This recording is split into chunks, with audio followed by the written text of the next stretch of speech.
Good morning, good morning, good morning. It's time for the time for convening has arrived, and the Senate will come to order. Ask that all unauthorized personnel exit the chamber. I recognize the senator from the 28th. Good morning, Mr. President. I want to wish you a national happy peanut brittle day. But more importantly, today is National Fun at Work Day. So let's all have some fun today. I am sad to report there are no pages. But with that being said, the senator from the 14th has kindly agreed to serve as an honorary page today. So we appreciate his service. So if y'all need any messages to get to the outside of the chamber, he has gladly volunteered for that. Wow.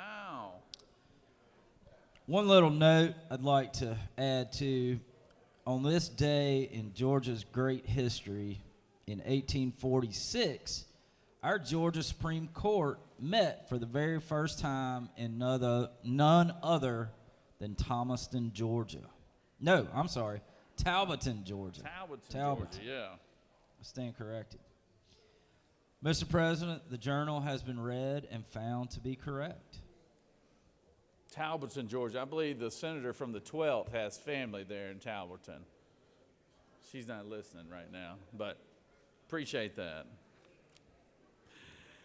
Is there objection to dispensing of the reading of the journal? The chair hears none, and the reading of the journal is dispensed with. Is there objection to the confirmation of the journal? Chair hears none, the journal is confirmed. All senators who have bills and resolutions to introduce, please bring them to the Secretary's desk. First reading and references the Senate bills and resolutions. Secretary?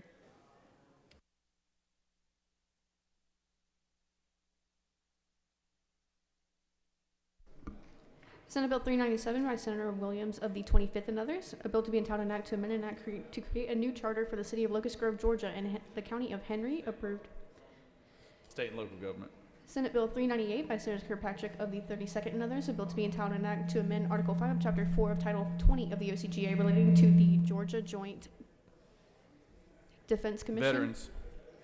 Senate Bill 399 by Senator Eccles of the 49th and others, a bill to be entitled an act to amend Chapter 4 of Title 20 of the OCGA relating to vocational, technical, and adult Higher education. Senate Bill 400 by Senator Still of the 48th and others, a bill to be entitled an act to amend Code Section 4286 of the OCGA relating to special Public license safety. plates.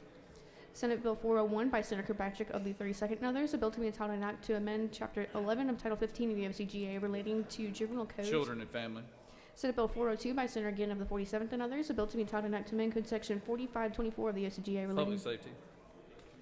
Senate Bill 403 by Senator Ginn of the 47th and others, a bill to be entitled an act to amend Chapter 5 of Title 48 of. Finance. Senate Bill 404 by Senator Moore of the 53rd and others, a bill to be entitled an act. Finance. Senate Bill 405 by Senator Dixon of the 45th and others, a bill to be entitled an act to amend Article 31C. Education and youth.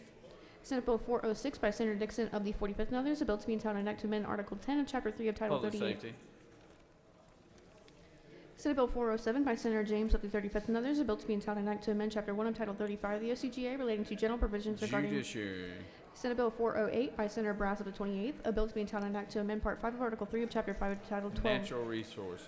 Senate Resolution 480 by Senator Rhett of the 33rd, a resolution ratifying a proposed amendment to the United States Constitution. Rules.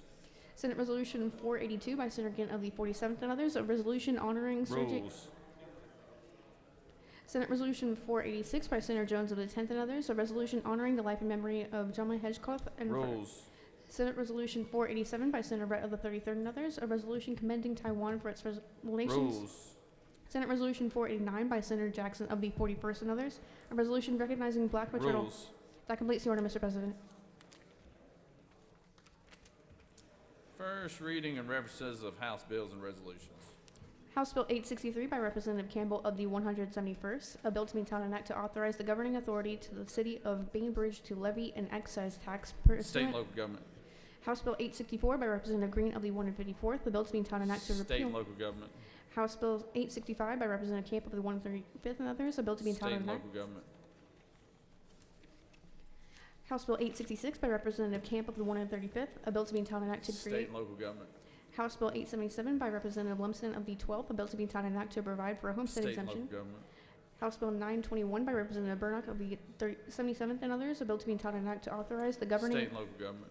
House Bill 951 by Representative Gunter of the 8th, a bill to be entitled an act to amend an act to reconstitute. State and local government.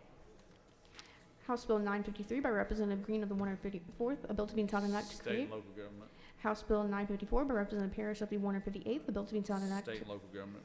House Bill 979 by Representative Gamble of the 15th and others. State and local government. That completes the order, Mr. President. All right. Thank you. Secretary will read report of standing committees.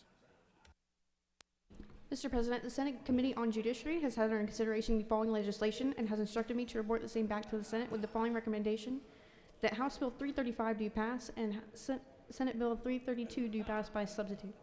Respectfully submitted, Senator Strickland of the 17th District Chairman.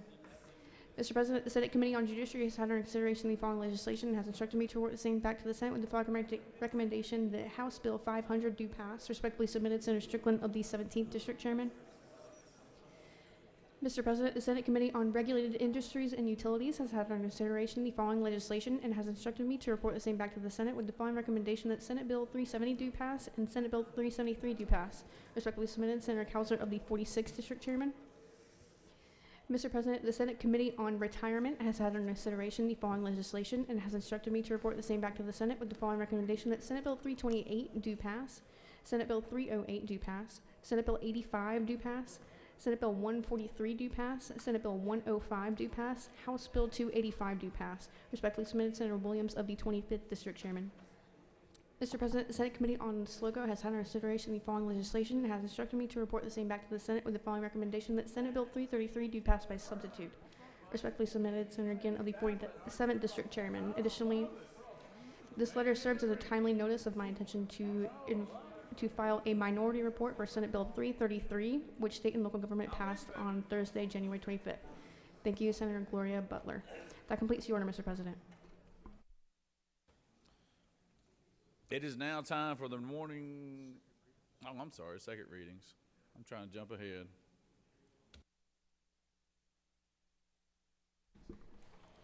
Senate Bill 189 by Senator Burns of the 23rd and others.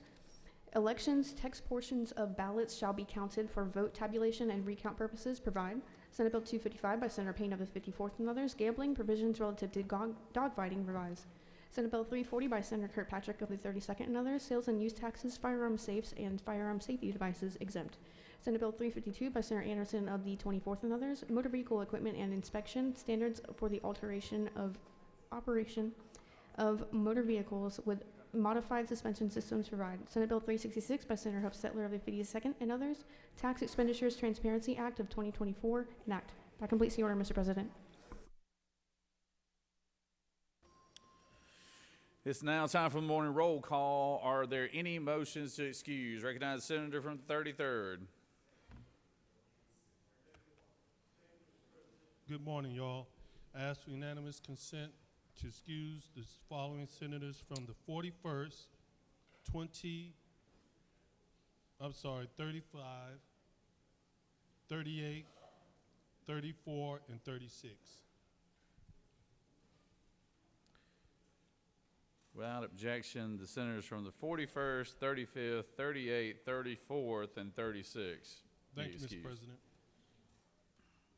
Any other motions to excuse? All right. Secretary will call the roll. Senators, signify your presence by voting the yay switch. Secretary, unlock the machine.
It is now time for the morning devotion. All senators, please take your seats and cease all conversation. I would ask the doorkeepers to secure the chamber at this time.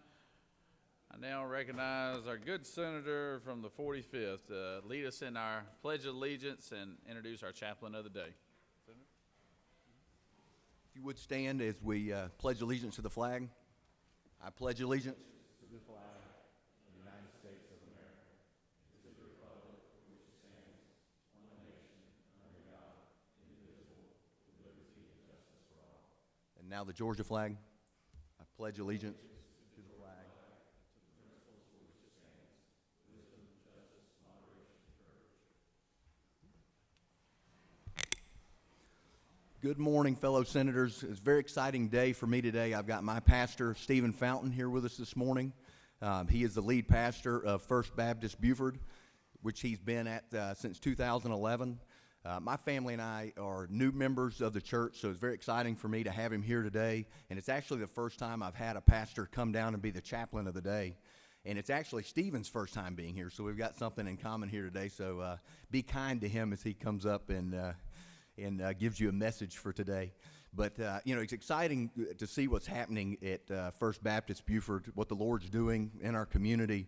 And one thing that Stephen and his leadership team, they don't believe of just, discipling within the four walls of the church. They believe getting out into the community and meeting folks and discipling to folks out in the community in our city of Buford is what the church's job is supposed to do. And our church is growing because of his leadership, and members within the church are doing the same and following his lead. And it's very exciting to see, what's happening in our church today. And where I met Stephen the first time was actually at a Little League football game where both of our daughters cheered. And we had a great conversation, and it started off, and at the time was looking for our new church home. But the conversation didn't go like it normally would go with a pastor asking you, what denomination you are, what church you're with. It was just wanted to know how I was, wanted to know about my family and what he could pray for me about, and it was a great conversation. But without further ado, Pastor Stephen Fountain. I'm honored to get to be here, and I am the least qualified of all pastors that you've probably ever had in this room, but I have been instructed by Senator Goodman to share with you that I am a child of the King, both the child of King Jesus, and my dad was an Elvis impersonator, and so he wanted me to share that. That took some of my time. I just want to share with you this morning that I pray for you. I could give all the platitudes, and Mr. President, thank you so much for allowing me to be here, and Clint, we love you and Miss Hayden and your kids, and they are such an addition to our church, and I'm thankful my daughter has friends like Berkeley, and we are so excited to have them. But I really just want to share with you, I pray for you, and I want to share with you kind of how I pray for you. 2 Thessalonians chapter 1, beginning in verse 11, Paul says this to the church at Thessalonica: with this in mind, we constantly pray for you, that our God may make you worthy of his calling, and that by his power he may bring to fruition your every desire for goodness and your every deed prompted by faith. We pray this so that the name of our Lord Jesus may be glorified in you and you in him, according to the grace of our God and the Lord Jesus. Paul's writing here to the church at Thessalonica, and he loves them and cares for them, and he says, I pray for you in this way. Number one, we pray for your deliverance. Now you say, what deliverance do I need? Dylan Raiola, for you Georgia fans who might not like him right now, who was number one recruit in the country, who flipped from Georgia to Nebraska, was one of my guys. I chaplain Buford High School's football team, and Dylan loves Jesus, but he's a little charismatic, and if some of my charismatic brothers and sisters are in here, that is okay. But he began talking to me one day about deliverance and being delivered and all of these unique things, and I'm not talking about some spiritual experience. I'm talking about being delivered from the sin that entraps you and ensnares you and that changes the actual structure and makeup of our mind and causes us to really have lapses in judgment sometimes when we're making decisions. That's not just true of those of you sitting here in the Senate. That's true of pastors. I pray that that sin that is in the darkest corners of your life that nobody knows about, that God would deliver you from that so that you can think clearly and serve the way God's called you to serve. He says, make you worthy of the calling he's given you. If you claim to be a follower of Christ Jesus, then you're not exempt from that.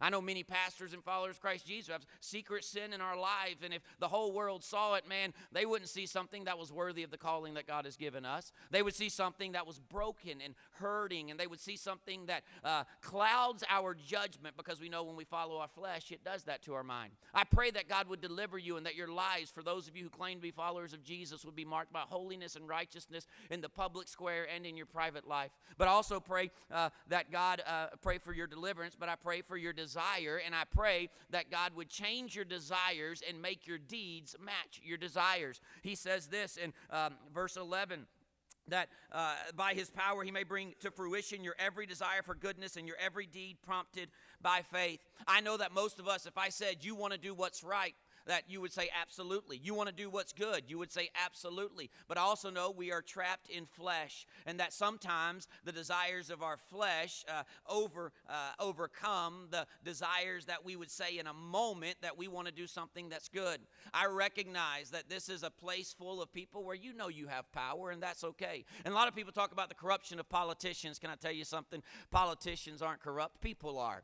Pastors are corrupt, principals are corrupt, pogo stick jumpers are corrupt. We just are. That's who we are in nature, and our self-interest begins to overcome sometimes the interest of those around us. And I pray that God, if you're a follower of Jesus, would make the desires of your heart match his desires. That you would recognize even in this square, you should, if you're a follower of Jesus, stand on the principles of his word, and that your heart and your decision and your discussion and your language and your love for people on your side of the aisle and the other side of the aisle should match what Christ teaches. That you would have desires of your heart that lead to courageous deeds that reflect the goodness of a holy God. I pray that God would deliver you from those secret sins in your life, because we can't lead, whether in my position or yours, we can't lead effectively if he doesn't. I pray for your desires, I pray for your deeds, and then I pray for your destiny. When I say your destiny, I'm not talking about something you were born into that you can't help but get to, that you're just marching towards, kind of just a robot, and you're going to get there no matter what. No, I'm talking about eternity.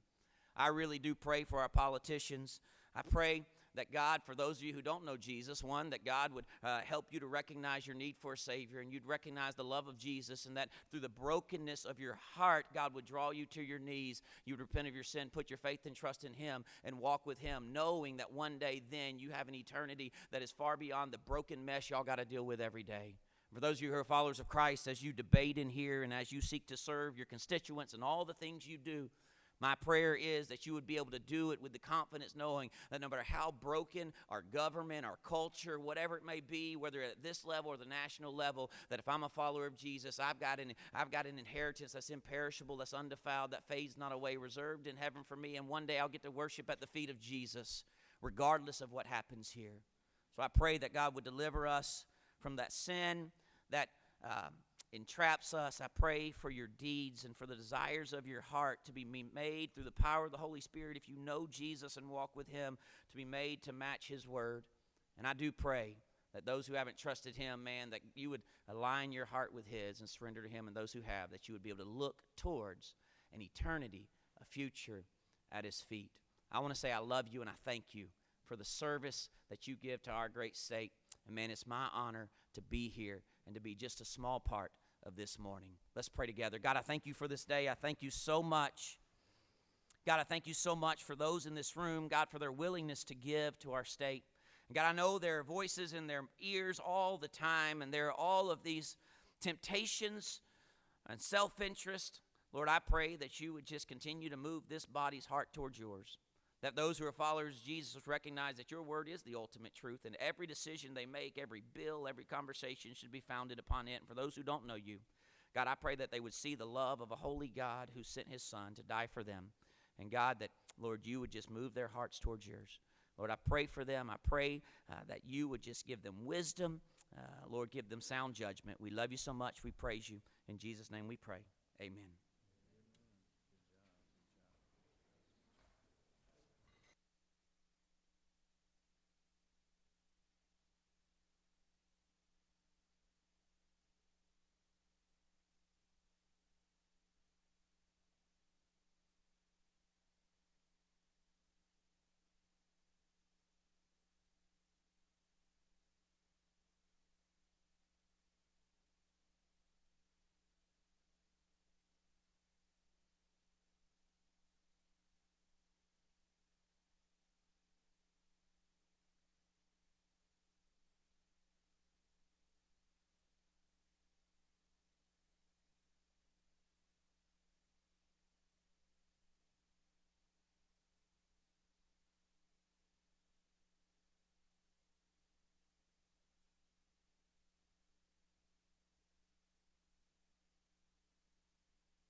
Not, not only did the senator from the 45th have the pastor of the day, he's got his lovely wife here, Miss Hayden Dixon, here today. Let's give her a round of applause, Miss Hayden Dixon. Glad to have her. Always enjoy having the spouses down here.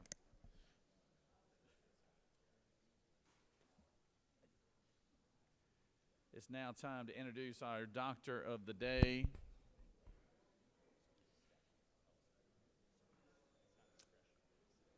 And I recognize the senator from Columbia County to introduce our doc of the day.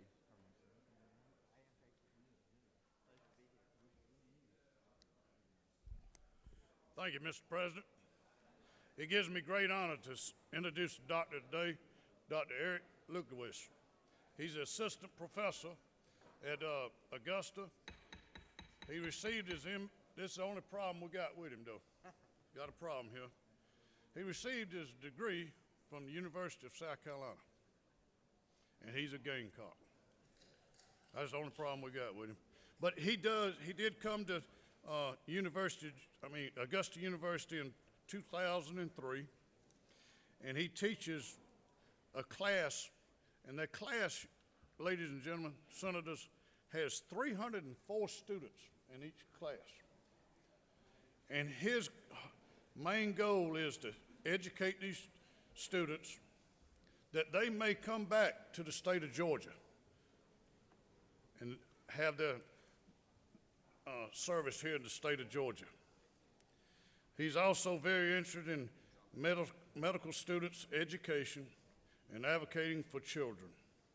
I give you the doctor today.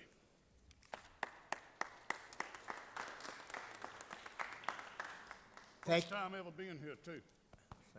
Thank you so much for having me this morning. And as you probably figured out, as a professor, when they told me I could only speak for 1 minute, I started having problems because we like to hear the sound of our voices. But I want to take the opportunity to thank each and every one of you for all you do for the citizens of the state of Georgia. I wasn't born in Georgia, but I got here as soon as I could, and I'm really glad that I did. And as Senator Anderson stated, I am a staunch advocate of children's mental health, and I hope that you will keep us in your thoughts as we go forward. Thank you.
Senator from 33rd, for what purpose do you rise? Thank you, Mr. President. I ask for unanimous consent to excuse the senator from the 52nd for business outside the Capitol. Without objection, the senator from the 52nd is excused. Are there any unanimous consents? Hearing none. Does any senator wish to rise on a point of personal privilege? Recognize the senator from the 42nd.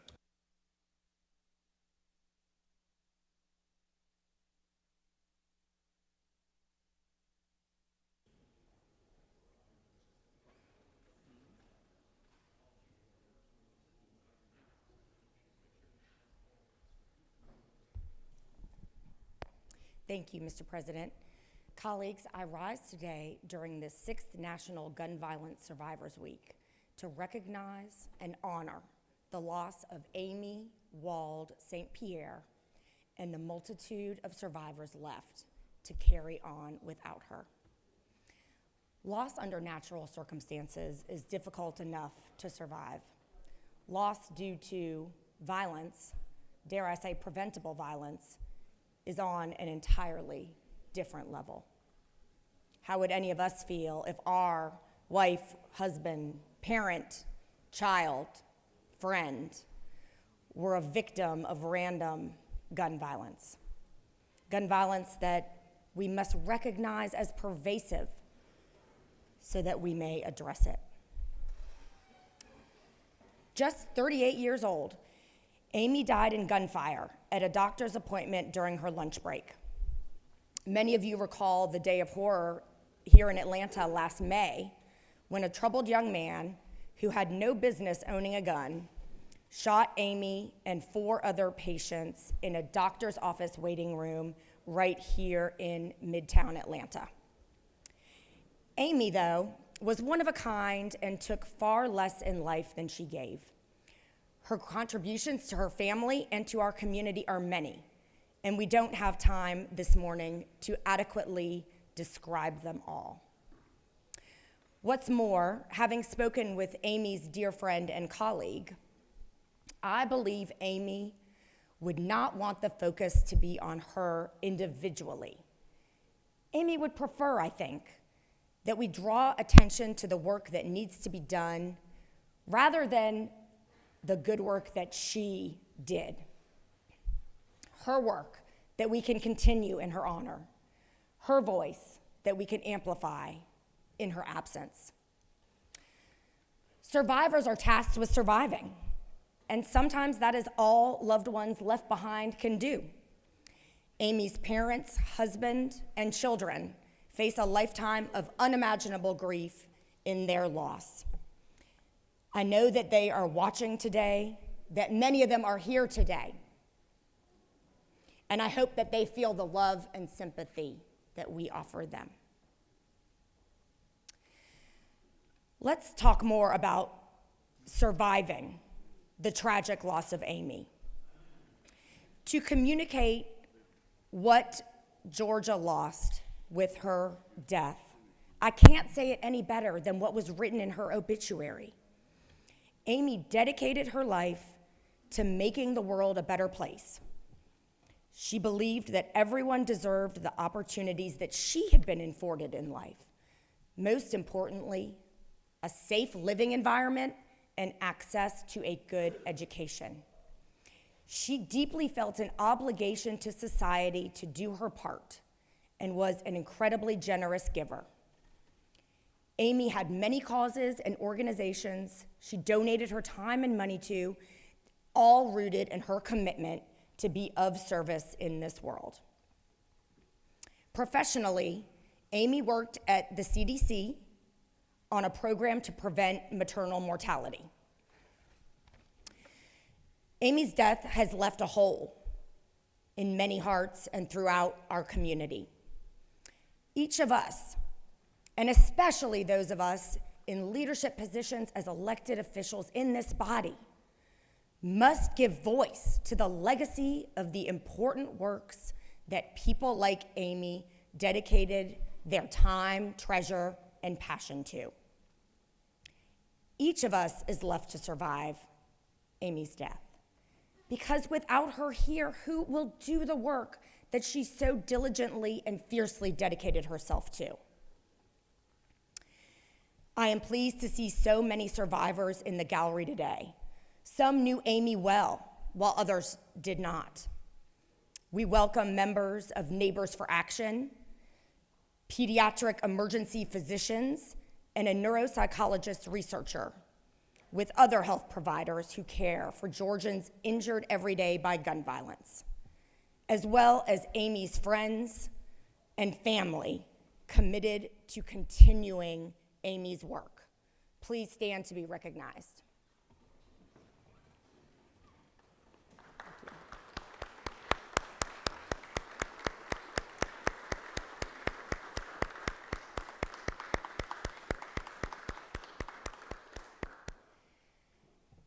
I can see, plain as day, on your faces, the unimaginable grief. Thank you for being here, and thank you for surviving and forging on without your daughter, your sister, your friend, your mother. Thank you for carrying Amy's legacy forward to make the world a better place, where we are safer from pervasive gun violence, where those suffering from mental illness have access to the health care and support they need, where maternal health is valued enough to reverse the rising trend of pregnancy-related death in Georgia and around the world, and where going to a routine doctor's appointment does not mean the risk of relinquishing your right to life. I would like to ask for a moment of silence and reflection in Amy Wald St. Pierre's memory and in honor of all of those who are surviving her loss. Senators ask for a moment of silence.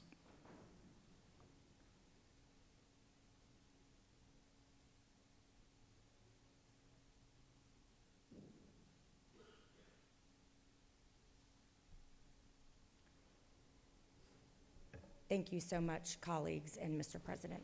I yield the well. Thank you, Senator, and our thoughts and prayers go out to the family of Amy, and appreciate y'all being there. So sorry for your loss. Recognize the senator from the second.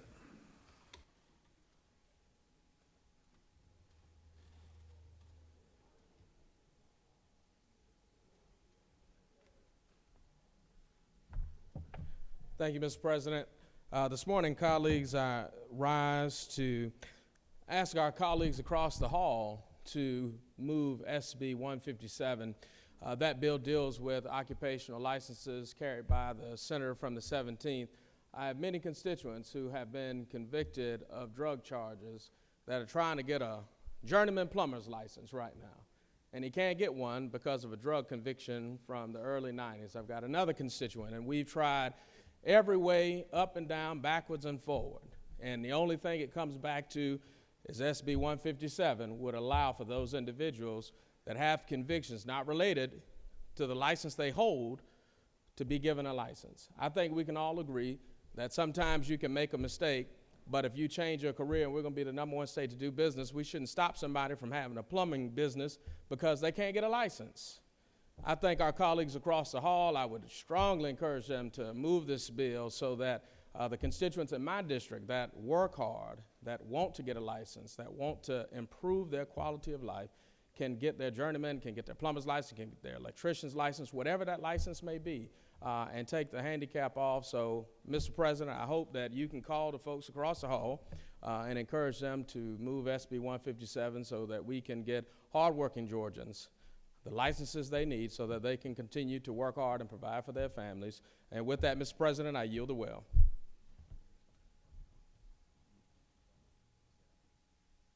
Recognize the senator from the 11th.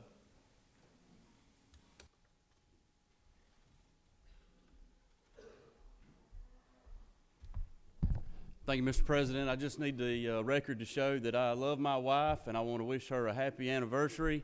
18 years. 12 of those I've spent here at the Capitol. So, Emily, love you. Thank you for what you do for our family and the girls back home and our farm. And I'll see you tonight. Thank you. Bye.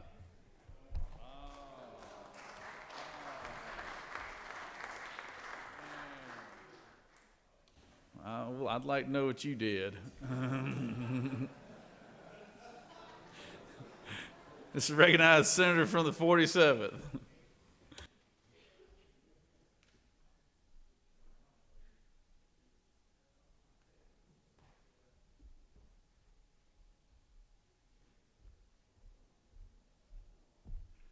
Thank you, Mr. President. Good morning, happy Friday. Said I'm sorry for my brother Watson over here, what he may have done to get in trouble, but he's out now, so it's good for you, Brother Watson. Wouldn't say that without being the senator from the 11th. Look, yesterday was a really intense day. We had a lot of things going on. On your desk yesterday, y'all probably saw the Citizens or Cities United flyer that was on there reminding you of the breakfast. In Georgia, you know, I think everybody here recognizes we got a hell of a lot of cities, and we're working on creating one more down in Slogo yesterday in committee. But I want to invite you to enjoy breakfast Monday morning with 537 mayors from across the state and all of their city council members. It'll be down at the hotel at the Atlanta Hilton, said bright and early Monday. But if you haven't had a chance to meet with your locals yet, please do. That's one of our things. We have partnerships between the cities, the counties, the state, and the federal government, and we're right here in the middle. So I hope you'll enjoy breakfast with them on Monday. Thank you very much. Thank you, Senator. Recognize Senator from the 28th.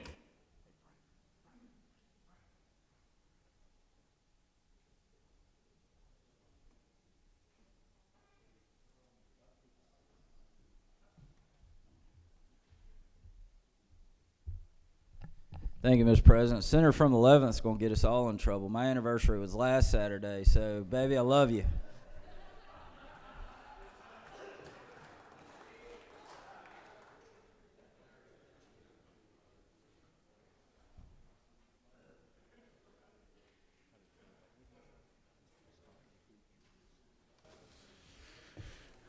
I didn't hear that, but I bet it was colorful, I bet.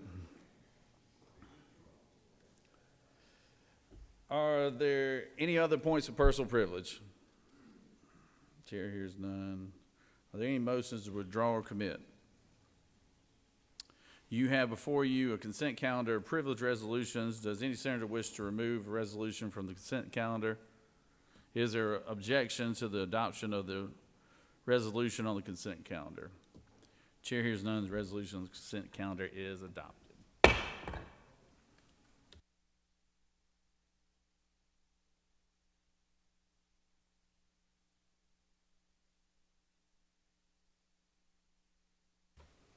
Recognize the majority leader for a motion.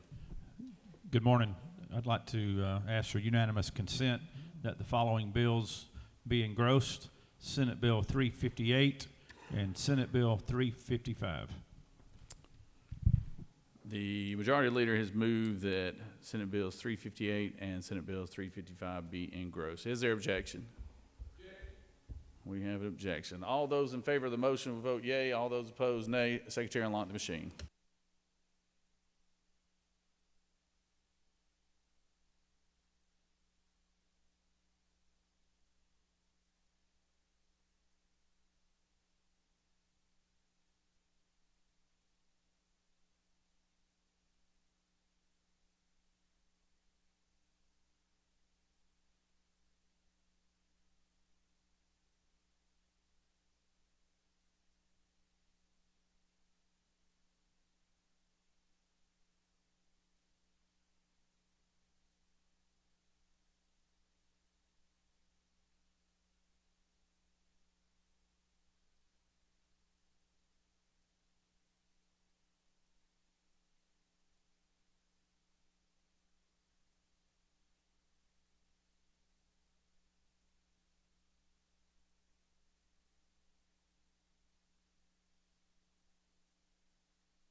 On the passage of the motions, the yeas are 29, the nays are 18, and the motion has prevailed.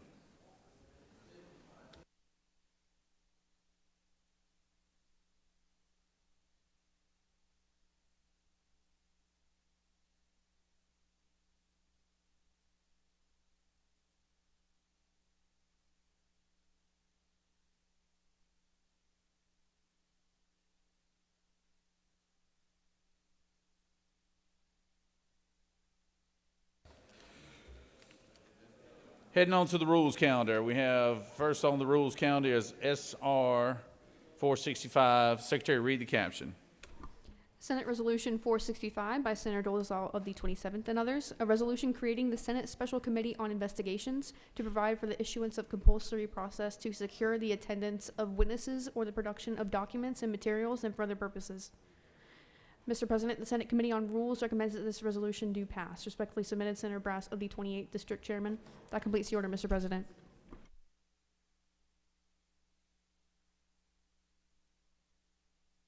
Recognize the senator from the 27th to speak to the resolution.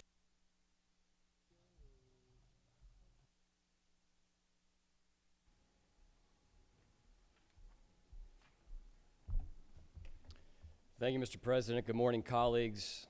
I bring to you Senate Resolution 465, which creates the Senate Special Committee on Investigations. If you'll read the resolution, you'll notice the first section of whereases really address two things. They address allegations as it relates to the Fulton County District Attorney and news that has come to light recently of the potential and alleged misappropriations of public funds, as well as alleged conflicts of interest. The second thing this does, the whereases do, is they recognize both the inherent and statutory power of this Senate to conduct investigations into the affairs of the state, the subdivisions of the state, and the officers of this state. The last thing that this does is it outlines the formation of this committee. If you have read any of our study committee resolutions that we have passed numerous times here in the committee, you'll recognize this follows a very similar format to the formation of study committees, and that is because the formation of this committee is derived with similar, under the Senate rules, in a very similar way to the way that we form study committees. The Senate Study Committee on Investigations will include up to 9 members, with at least three members of the minority party. All of those members will be appointed by the Senate Committee on Assignments. The powers and duties of this committee are limited in scope to address the questions and allegations and potential remedies as it relates to either state appropriations of funds or potential law changes that may come about as the Senate Study Committee conducts its work. At the end of the study committee, they will produce a report, the Committee on Investigations, very similar to a study committee. They will produce a report. They will recommend any changes to either legislation or appropriations that they may find appropriate based on the fact pattern in this case. Mr. President, I know a number of members wish to speak to this. I'm happy to answer any questions that may come about now, and I'll be back to close debate after those comments are made. You have no questions, Senator. Thank you, Mr. President. I yield the well. Recognize the senator from the 37th.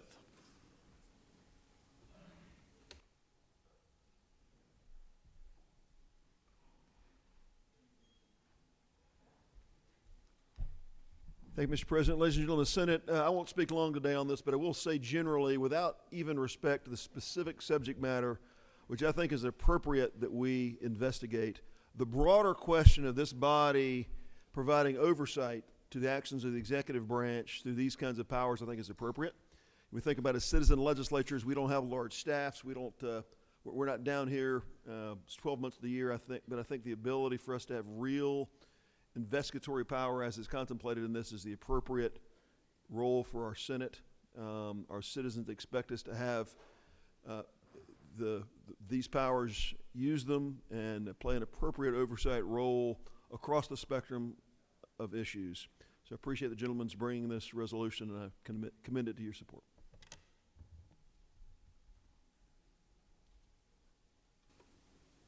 Recognize the senator from the 21st. Speak to it.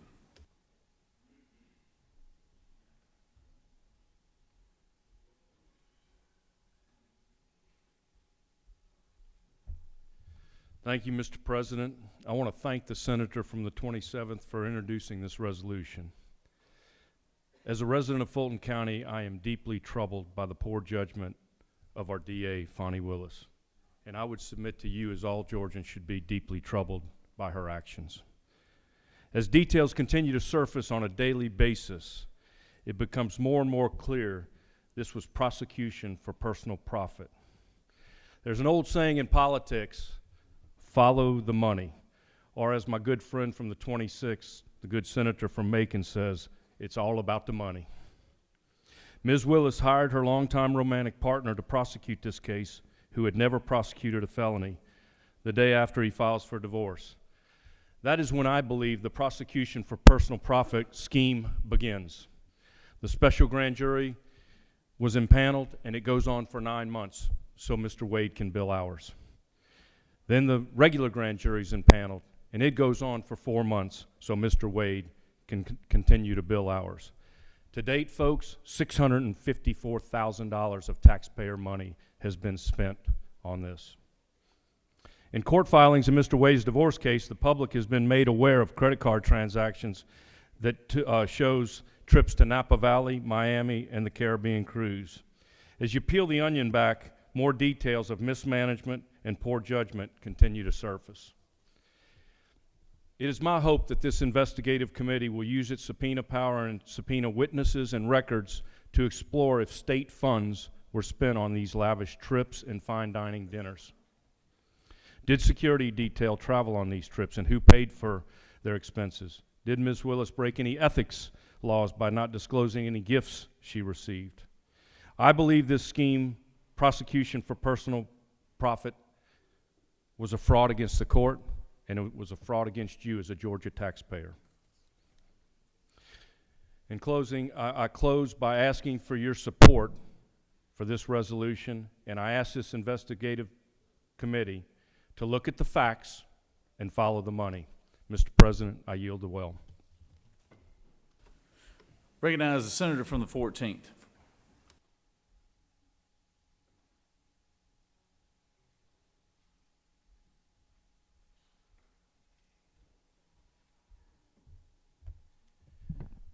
Thank you, Mr. President. Good morning, colleagues. Are we tired of difficult debates yet? I want to make clear that I think members of both parties are watching the situation in Fulton County with interest. We are counting on the judicial system to play out the way that it's going to. And we know there are motions already. That's why we know about the allegations that have been made that will be resolved by the court. So we have a process that is already going to deal with the substance of these allegations. I think that it would just be engaging in political theater today to try to jump too far into the allegations themselves. And I think that's something that we want to avoid. I'll explain why. I think that the focus of this debate should be process. And it should be thinking about our institutions writ large, not just our elections in general, and the roles of elected officials vis-a-vis each other, but also the way that we use power within the Senate.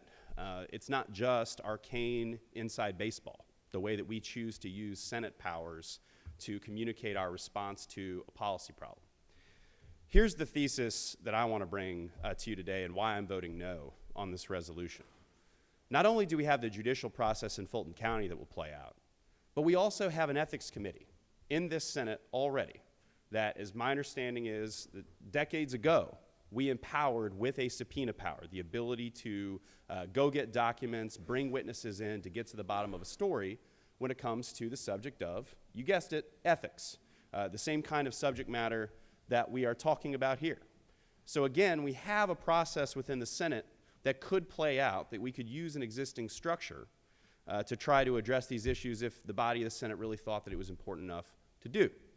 My understanding is that the Ethics Committee is the only standing committee that has been empowered on a standing basis with the subpoena power. And my understanding, after doing just the tiniest bit of digging on this, and I'm willing to be proven wrong if somebody's got the receipts, is that we have not activated a special committee in this way in recent memory to vest the subpoena power in. And I want to be clear about what we're talking about when we talk about the subpoena power and testifying under oath. Right now, and I think a lot of fellow members can agree, you can pretty much say anything you want if you're a witness in one of our committees and not face penalty. It is a full First Amendment zone in our standing committees. People who don't know what they're talking about and experts can just come to the committee and say anything they want. And nobody's going to go after those people for perjury. And over the years, some of us have been so frustrated by that I know members have floated before the idea, well, let's have a perjury hook that, if somebody comes in and says something wrong, we should put them under oath so that we can get perjury on them if they just mess around. Well, there's a reason we don't do that. And part of that is this idea of First Amendment, open debate, free speech. But there's another reason why we don't put the subpoena power on a normal standing committee or the ability to make somebody testify under oath. It's that we don't want to turn these bodies into inquisitorial bodies that put people under the gun. I mean, y'all have seen congressional testimony, right? The videos of people who go testify with the carefully prepared statements. That has a much different feel than a committee in which we can speak openly and discuss, opinions, policy, whatever. I would submit to you that if, in fact, the Ethics Committee could not handle this issue, then we have to ask ourselves why. Why is it that we're creating a new entity with this extraordinary subpoena power and ability to put people under oath for only this issue? When I served in the House, I did research on the subpoena power because I thought we're a legislative body. Why can't we go and get the answers we need when it comes to an array of our most pressing issues? Conditions in jails, conditions in prisons are issues I like to talk about. And during the previous corrections administration, I wanted to get more transparency than we currently have. But there wasn't the political will to do that. So my question for you today is why, on the various issues for decades that have plagued this state, that we talk about every day, from all corners of the state, all the issues that you have brought to the Capitol on behalf of your constituents, why were none of those issues big enough, important enough for us to use this type of subpoena power in a special committee? Why today are we turning to this extraordinary tool? And what I would submit to you is that we're on a dangerous path. As somebody with no kids who is a relative baby in this chamber, I wouldn't purport to lecture y'all on matters of character, but you know that old saying about how your thoughts become your words, and your words become your actions, and your actions, your habits, character, destiny. And we've now run this tape back so many times. I don't want to bore you this morning with talking about the 2020 election and denying the results. I don't want to go down that road of just kind of saying the same stuff. But what I will say is, and I'm going to call out our dear friend from the northwest of the state, senator from the 53rd, y'all have had a little bit of a breakup lately, and there's a reason why. Because there is an energy, there is an uprising within one of the parties that is based on misinformation. And it is, as you all know very intimately, a very dangerous force. I think that y'all have done, in some cases, a good job of keeping it at bay. We have statewide representation in Georgia that has stood up to the former president and his misinformation in ways that people around the country were unable to do. Georgia's different in that regard. But I think that this type of special committee, what it represents, setting up a new inquisitorial body, making this issue, showing, not telling, that this issue is somehow more important than every other issue the Senate takes up by virtue of the type of power that you're giving this committee. My contention to you today is that's feeding that force that the senator from the 53rd represents and is trying to use as a bludgeon to change his party and to change this chamber for the worse. And I guess if you guys think you can handle it, if you think that you can inflame that base and feed them more, feed them misinformation, or let them persist in their misinformation about the results of elections and not face the consequences someday, I think you're mistaken.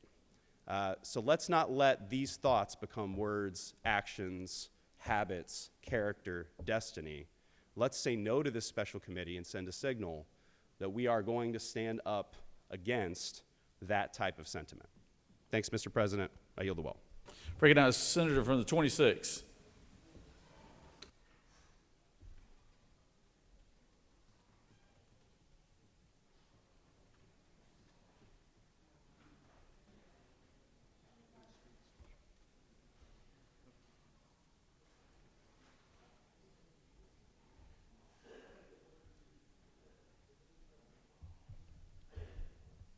Thank you, Governor. You know, it's amazing how we decide we're going to get into bedroom politics.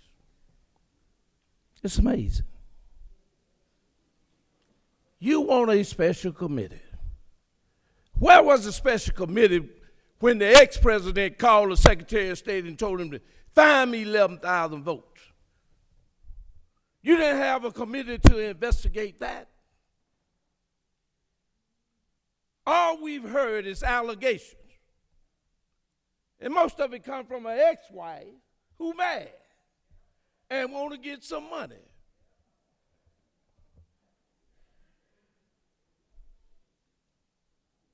We have not asked for a special investigation. You know, we had a person in this body They took the girlfriend on the trips and paid by the state.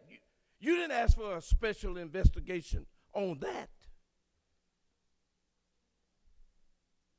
Let me tell you what you finna do. You finna get a referendum on you on next elections, what's finna happen. And if you think that folks are going to forget it, it ain't gonna happen. It's not gonna happen. We have a system. Let it play out. Let it play out. Not based on allegations. Let it play out. We've got a system to deal with it. But here we are. Bedroom politics. Allegations about somebody going somewhere, sleeping with somebody.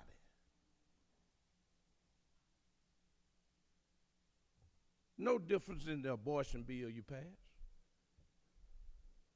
You're going to tell a woman what she can do with her body. And none of you men in here can be impregnated. Not one of you.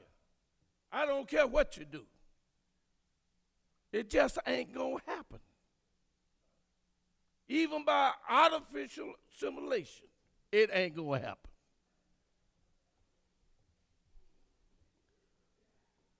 But what you need to do,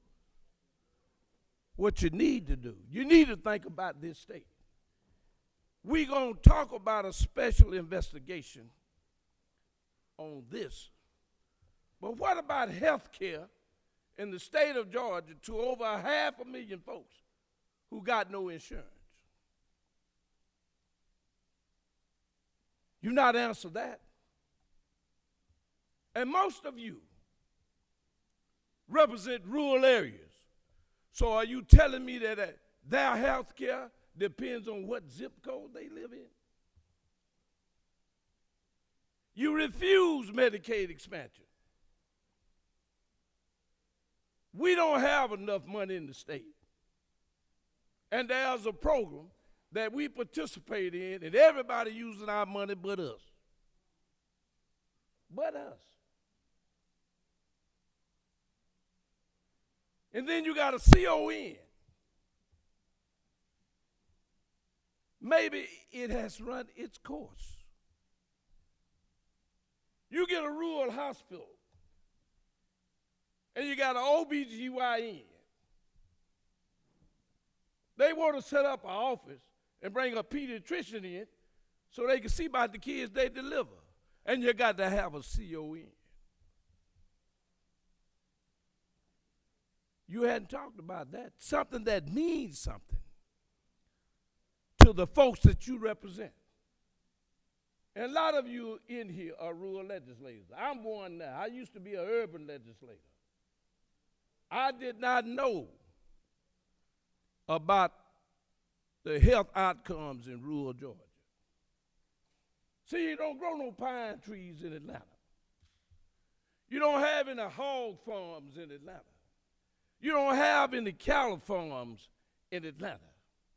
But people choose to live where they live. But yet,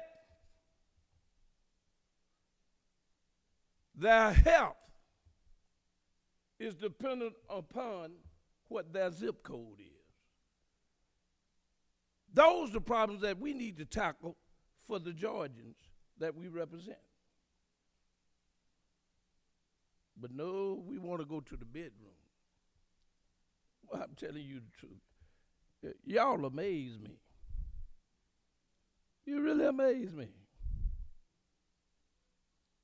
You are talking about partisan politics. That's all you're talking about. Here's a man that led an insurrection, and you don't want to talk about it. Here's a man that violated the United States Constitution that he swore that he would uphold. Here's a man that took secret documents that he never should have had. And then you want to talk about the president's son. We all have kids. And our kids sometimes don't do what they ought to do. But we as a parent stand behind them and try to straighten them out. But you ain't said nothing about Jared Kushner, who was part of the administration, who got a $3 billion loan from the Prince of Saudi. Y'all ain't talked about that. Well, how did he get it? He didn't get it because he was just a regular businessman. He was part of an administration. And I want to know, what did the administration do to help the Prince of Saudi? You didn't talk about the Prince of Saudi had a golf tournament at the president's golf club, and then the PGA jumped on all the golfers who were running over there to try to get some of that money.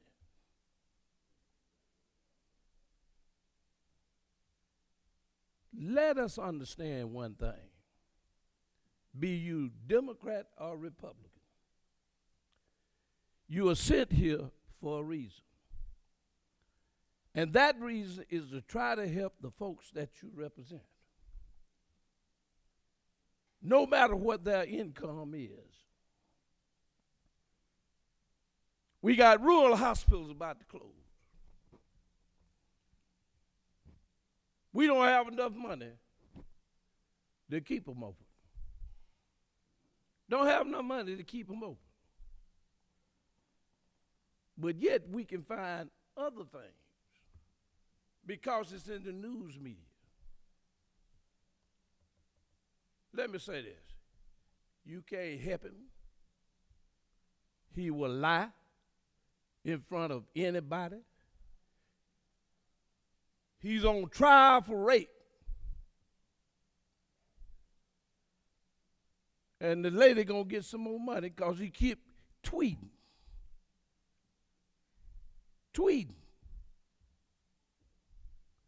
Let us talk about doing something for Georgians. Let's investigate why our health outcomes are so bad in rural Georgia. Let's investigate that. Let's investigate why CON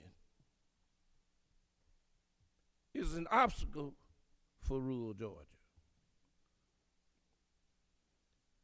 Ladies and gentlemen, I submit to you, we've got better things to do.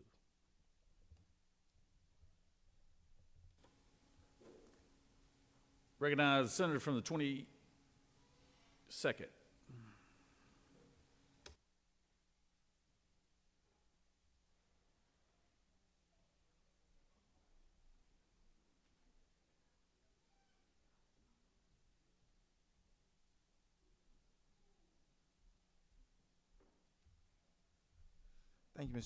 Thank you, Mr. President. Just to look at a couple of issues that have been discussed. One being, should we even call this particular committee?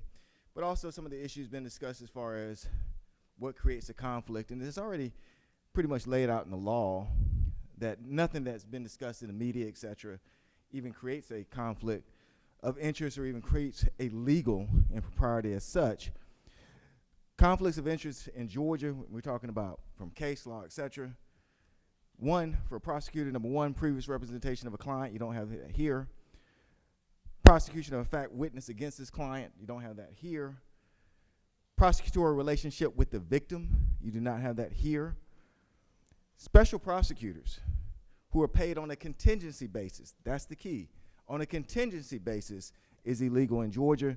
In fact, paying on a salary and hourly rate is perfectly fine. In fact, you can actually go to the website which talks about special attorney generals. There are 18 special attorney generals in Georgia today that are charging $250 an hour. That is basically the going rate that is there. And then finally, when there's a question that the prosecutor's motives are to seek a conviction and not to seek justice.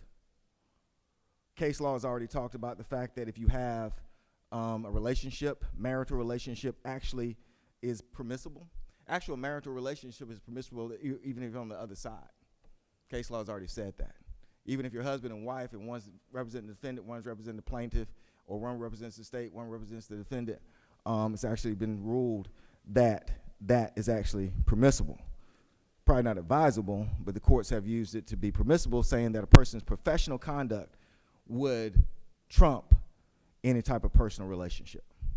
And so certainly if you had this kind of conduct where persons are on the same side, they're both trying to seek conviction, the court would not hold that. So that's kind of like the black letter law of all this. But I did want to mention something a little bit deeper, and that is to talk about the double standard that I see. And the senator from 26 talked about it a little bit, but I want to talk about one that we could have really had an opportunity to investigate, and we didn't. We did pass a good bill out of it, but we didn't investigate something, which was important. And that was when we did with the Ahmaud Arbery situation. We had an opportunity to go and say, let's call a special committee, study committee, to find out how district attorneys are handling cases when they're actually being recused. They recuse themselves from a case, but still interjecting themselves within a case. How does that happen? How does it happen that district attorneys are actually taking sides on a particular case, actually trying to influence the way a prosecution will actually happen, even though they've actually recused themselves from the case? In that particular case, you had a district attorney who wrote a letter to the chief of police who said, I'm getting out of the case. But here's my parting remarks for that. He tells the chief of police that he understands that there's immediate pressure on his department to issue, quote unquote, an arrest. This is an obvious way of saying, I know the heat is on you to do something on this quote unquote arrest. I know that you really don't want to do it, and now I'm about to give you some backup not to do it.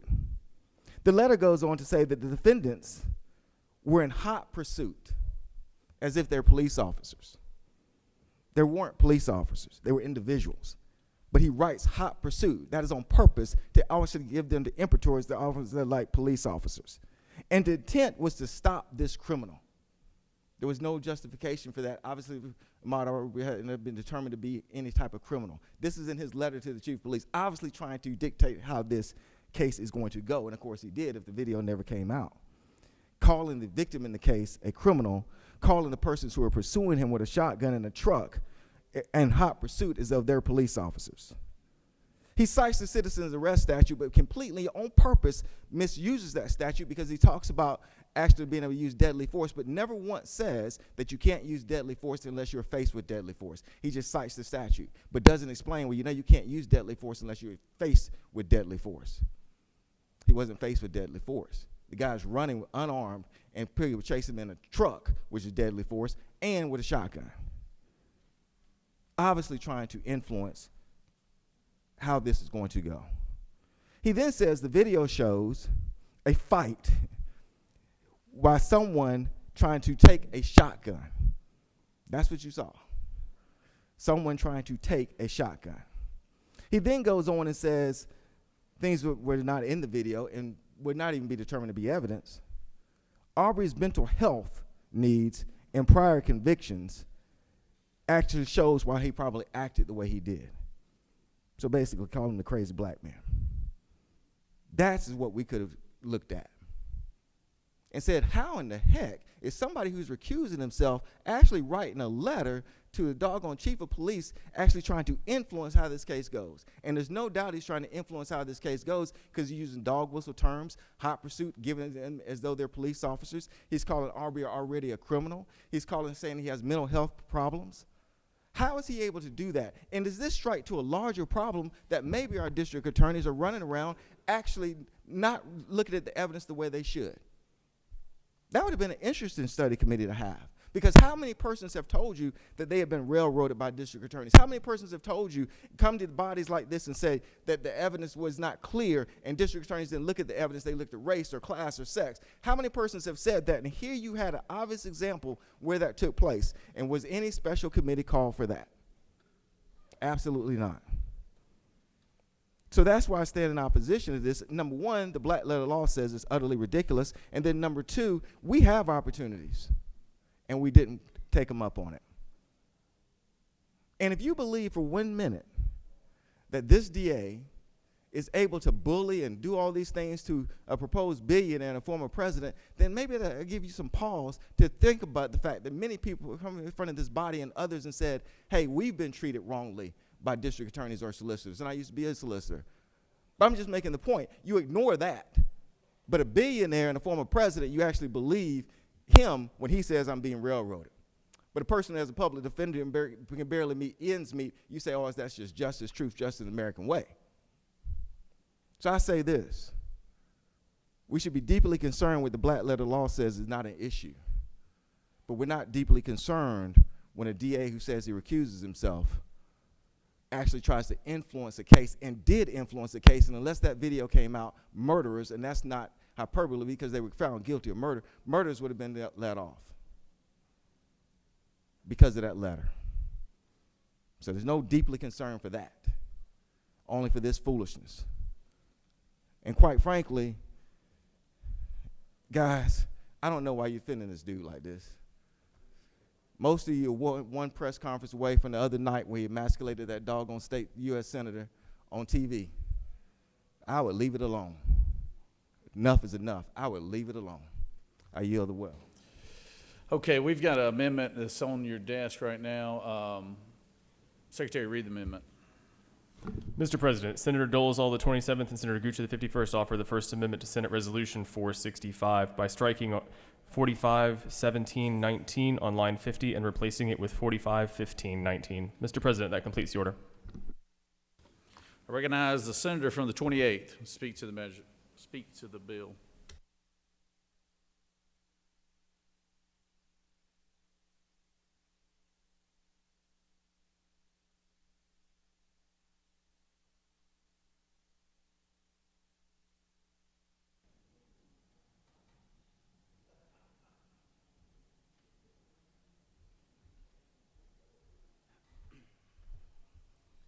Thank you, Mr. President. You know, I rise today, and I wasn't really planning on being down here, but, you know, I just heard the senator from the 14th make a comment that anyone can make a false statement to this committee that we're going to form. And there's no repercussions. And yet the basis for the DA's investigation begins with her number one indictment in this case. And it's making false statements to a Senate body, to the legislature. Number two is about making false statements to elected officials and higher, whatever she called them. So there is a precedent for prosecuting false statements made in front of a Senate committee. But herein lies the problem. The Fulton DA's pursuit of lies starts and stops with that case. With her erroneous case, it stops. Because that office, it never pressed charges when election deniers from 2018, the governor's race, lied in committee, stood before this body and lied to us about the results of that election. But we don't want to talk about that. Shoot, I heard a member of this body come down here yesterday and lie about a bill that does not even exist. We don't have a bill about white children and saying that teachers can't teach about slavery. That bill does not exist. And she sat here and lied about that yesterday and then ran out on her constituents when they needed her vote. But I don't think we're going to see a prosecution on that. But guess what? This has nothing to do with any of that. This has to do with following state funds. We want to know where our money is going. We are responsible for that. We swore to the Constitution we are going to protect that. We swore to our people we are going to protect that. We want to know where is our money going, and that's what this does. I yield the will. Senator has yielded.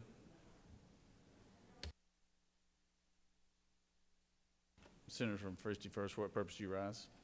President, question. I move the question. Move the question. The majority leader has moved to call the question. Is there objection?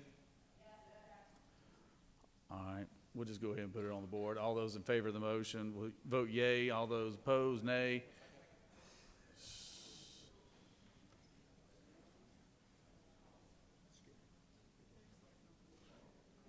1 second. Yeah.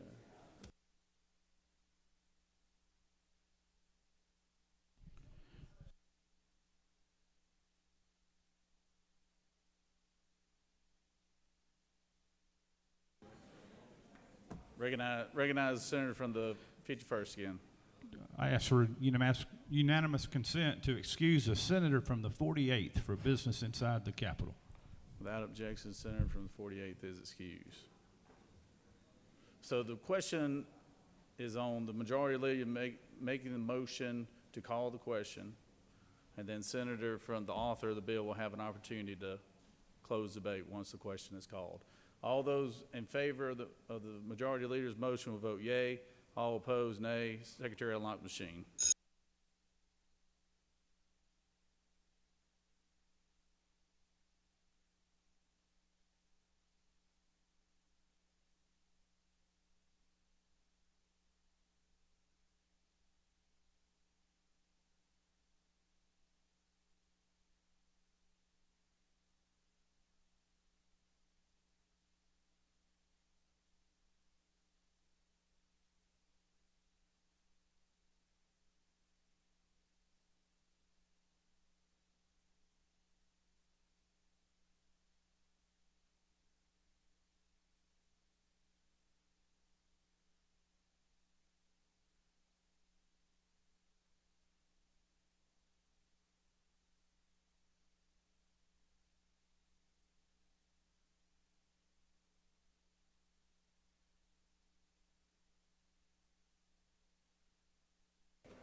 On the motion, the yeas are 30 and the nays are 19. This motion has prevailed, and the previous question is ordered. I recognize the senator from the 27th, the author of the bill, to close debate and speak to your amendment, too.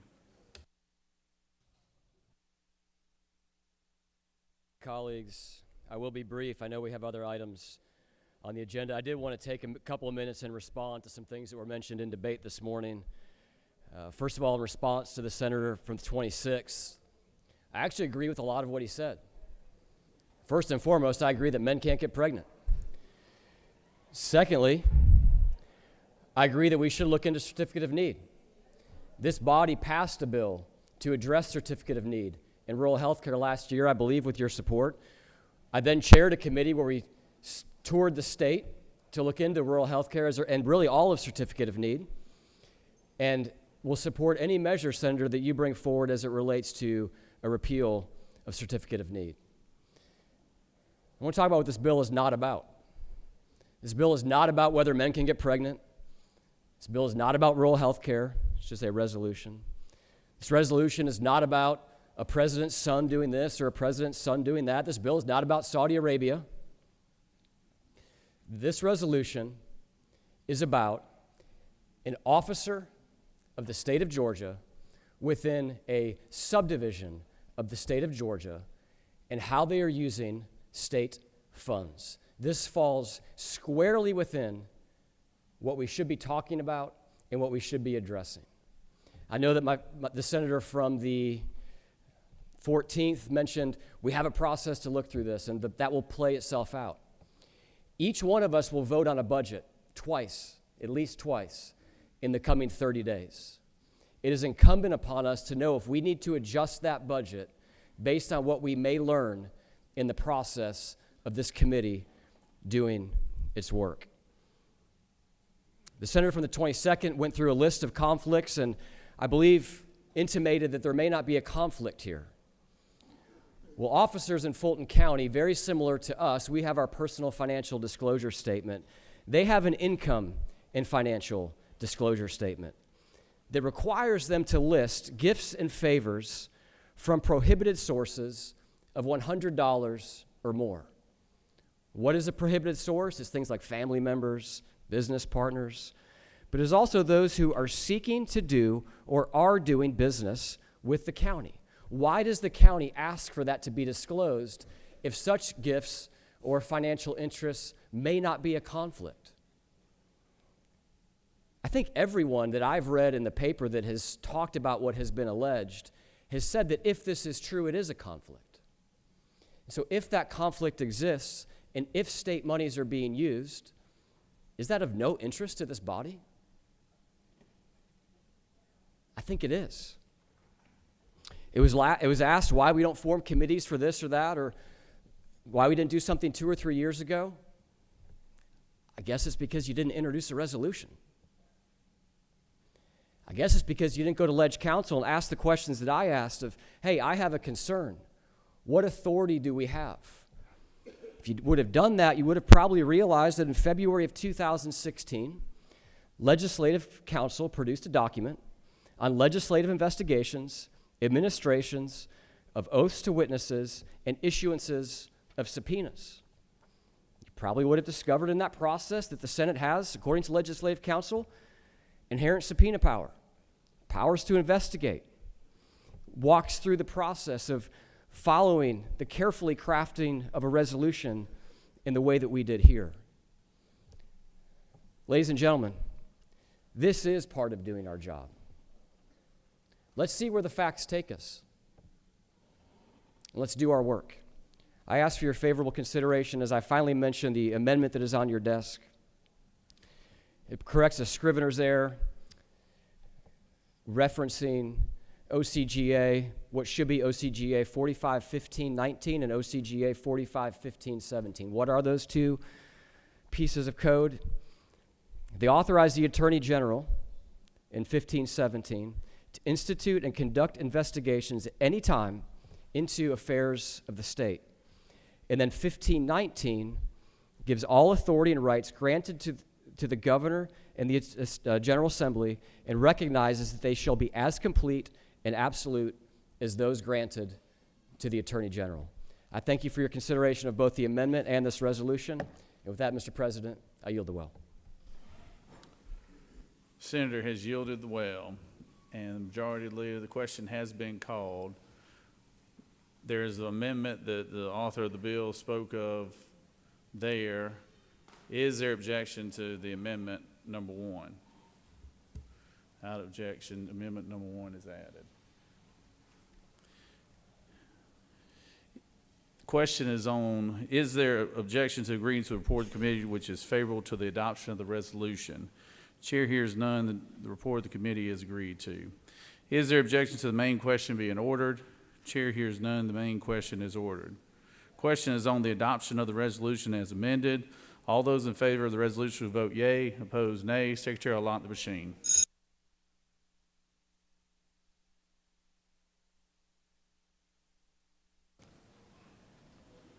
Senator from the 42nd. For what purpose do you rise? Isn't it true, Mr. President, that there were a number of us that wished to be heard on this last piece of legislation and were unable to do so? I find that, in a parliamentary sense, outside the normal decorum of this chamber. Isn't that true? Well, in a parliamentary sense, the majority leader called the question, and it was voted on by the body.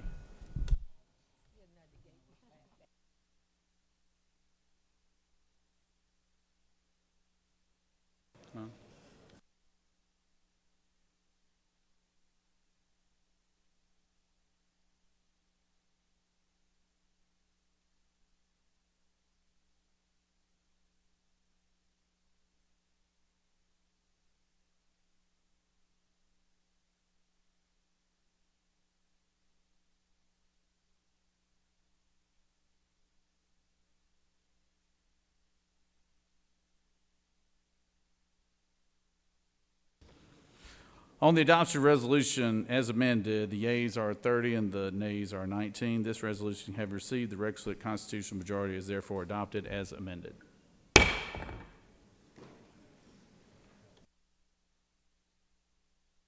Moving on, SB 358. Secretary, read the caption.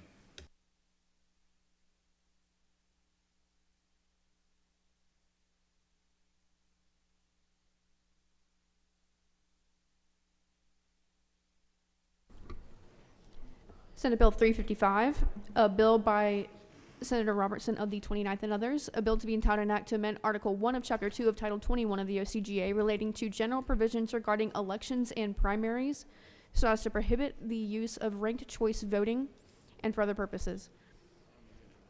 Mr. President, the Senate Committee on Ethics recommends that this bill do pass. Respectfully submitted, Senator Burns of the 23rd District Chairman. That completes the order, Mr. President.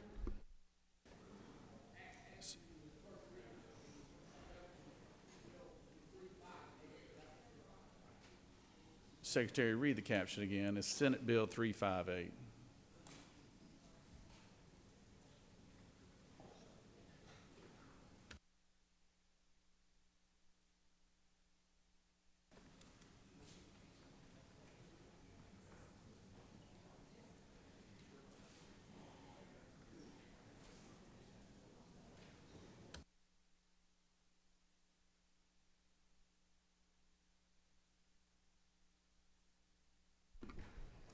Senate Bill 358, a bill by Senator Burns of the 23rd and others, a bill to be entitled an act to amend subpart 1 of Part 1 of Article 2 of Chapter 2 of Title 21 of the OCGA relating to the State Election Board, so as to remove the Secretary of State from the board, to authorize the board to investigate the Secretary of State, and for other purposes. Mr. President, the Senate Committee on Ethics recommends that this bill do pass by substitute. Respectfully submitted, Senator Burns of the 23rd District Chairman. The Ethics Senate Committee offers the following substitute to Senate Bill 358, a bill to be entitled an act to amend subpart 1 of Part 1 of Article 2 of Chapter 2 of Title 21 of the OCGA relating to the State Election Board, so as to remove the Secretary of State from the board, to authorize the board to investigate the Secretary of State, and for other purposes. Additionally, a minority report has been filed. That completes the order, Mr. President. Recognize the Chair of the Ethics Committee, Senator from the 23rd.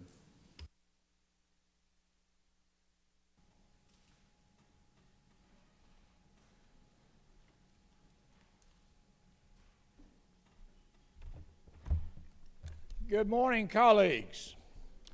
In the famous words of Paul Harvey, hello, America, it's Friday.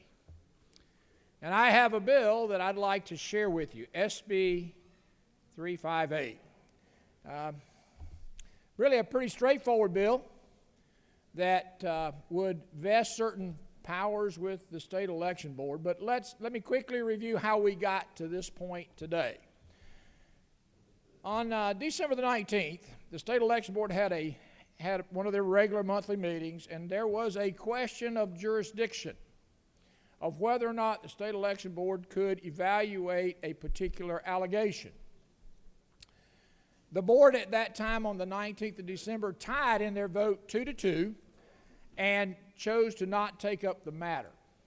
Subsequently, the entire board voted unanimously to send this letter to the Speaker of the House and the Lieutenant Governor. I'd like to read just an excerpt for you. At its December 19, 2023 hearing of the State Election Board, split on a legal question as to whether or not it has jurisdiction over the Office of the Secretary of State regarding these requests to investigations filed by private individuals. Due to the ambiguity and uncertainty existing under current law, the State Election Board unanimously requests the General Assembly to clarify whether it has jurisdiction to hear complaints from private individuals and entities regarding the Secretary of State and their employees. So that was on January the 11th. We had already reviewed the State Election Board meeting of December the 19th and had crafted legislation to clarify the jurisdiction of the State Election Board. So on January the 12th, prompted by the request from the State Election Board, I submitted SB 358. That was on January the 12th. That was the end of the first week of session. We had budget week. We had no general sessions. It was read and referred on the 22nd to the Ethics Committee, and we scheduled it for a hearing on Tuesday the 23rd. Late in the day on Tuesday the 23rd, we received a letter from the Secretary of State's counsel challenging the constitutionality of SB 358. I have a copy of that, and I'm happy to share it with you.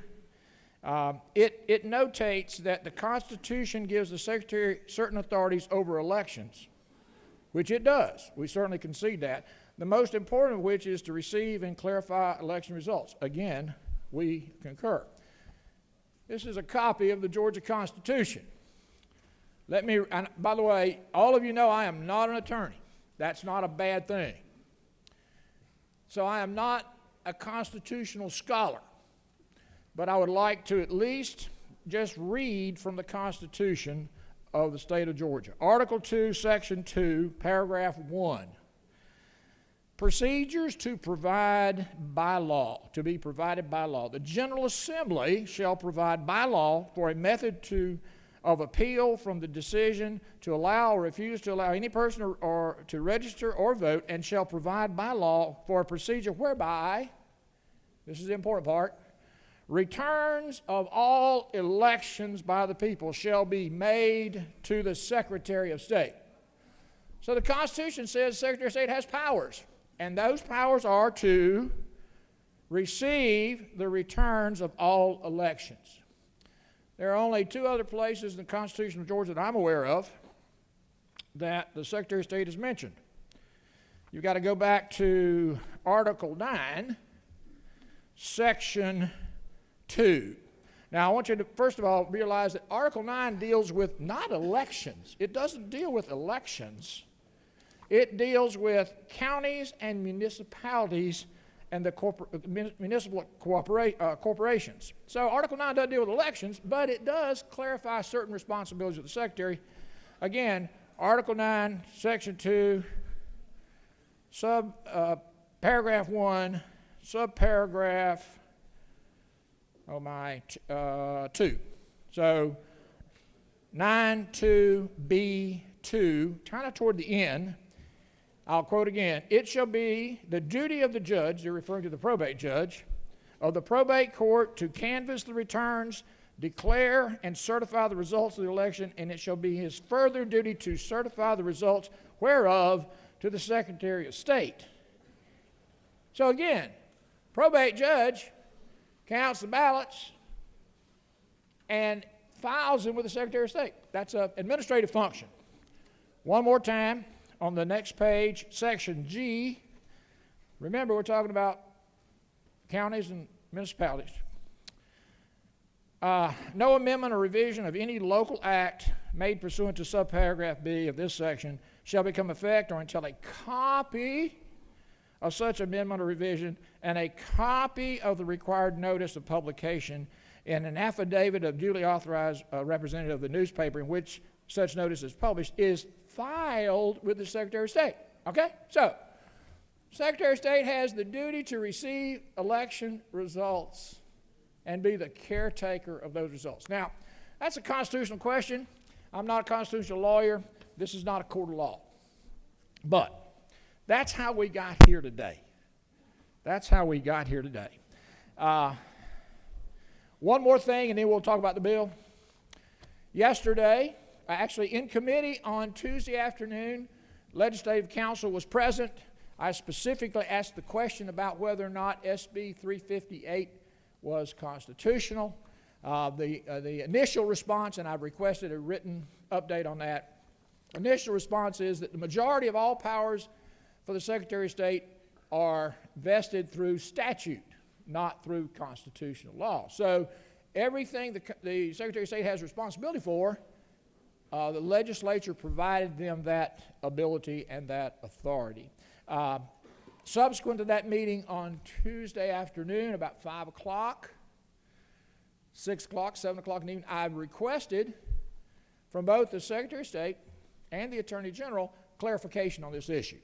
And the reason why I asked the Attorney General is because of a 2005 opinion that was cited in the letter from the Secretary of State's counsel. So I asked the Attorney General to clarify a 2005 opinion. I would suggest to you that things have changed dramatically in Georgia in elections in the last 20 years, and that now the responsibilities for elections are diverse, complex, and they're shared. So let's talk quickly about SB 358. In response to the State Election Board's request over jurisdiction, SB 358 removes the secretary as an ex officio member. He's already an ex officio. That was done with SB 202. He has no voting privileges. He does not, as a physical part of his responsibilities, participate in state election board meetings. And so we remove the Secretary of State from the state election board. That's number one. That's in line 14. It allows for the state election board to hire their own investigators. Right now, when they're dealing with allegations of impropriety, they rely on the Secretary of State, which they will continue to largely do, the investigative division of the Secretary of State. But they are now authorized to hire their own investigators if that investigation might include members of the Secretary of State or their staff.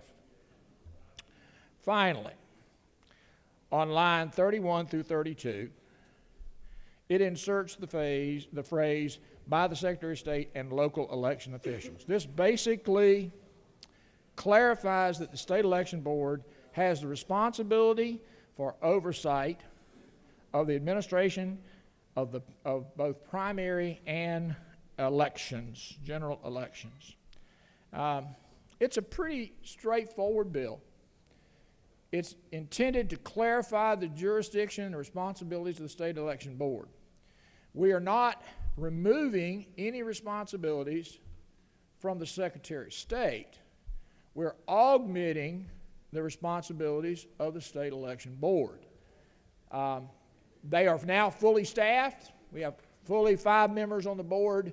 They are in a position to move forward, and at the end of the day, this will enhance the confidence that Georgians have in their elections, because now we have a more independent oversight opportunity to ensure that our state elections are conducted appropriately and without any error or issues.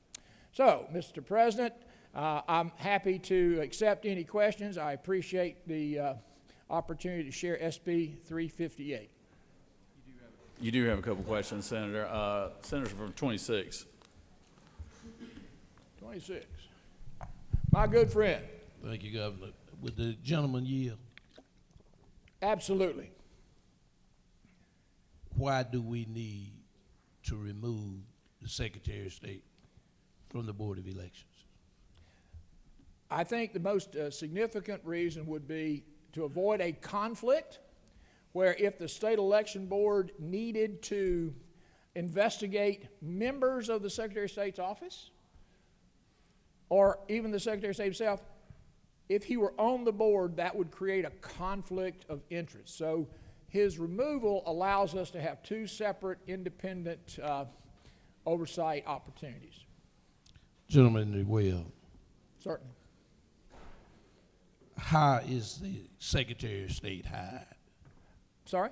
How is the Secretary of State hired? I believe he is elected by the people of Georgia. That's correct. We agree. Is his office over the Board of Elections? No, sir, it is not. The State Board of Elections is a separate, independent election function. And much like your county Board of Elections in Bibb County, you have a county Board of Elections, and you have an elections administrator or supervisor or superintendent. So if you look at it from the reality that the local environment has a local election board, which is appointed by the governing authority of that community, this is essentially the same structure. Gentleman, yield further. One more time, sir. So, gentleman, well, isn't this bill predicated on a phone call? I'm sorry, say again on a... I said, isn't this bill predicated, excuse me, on a phone call? On a phone call.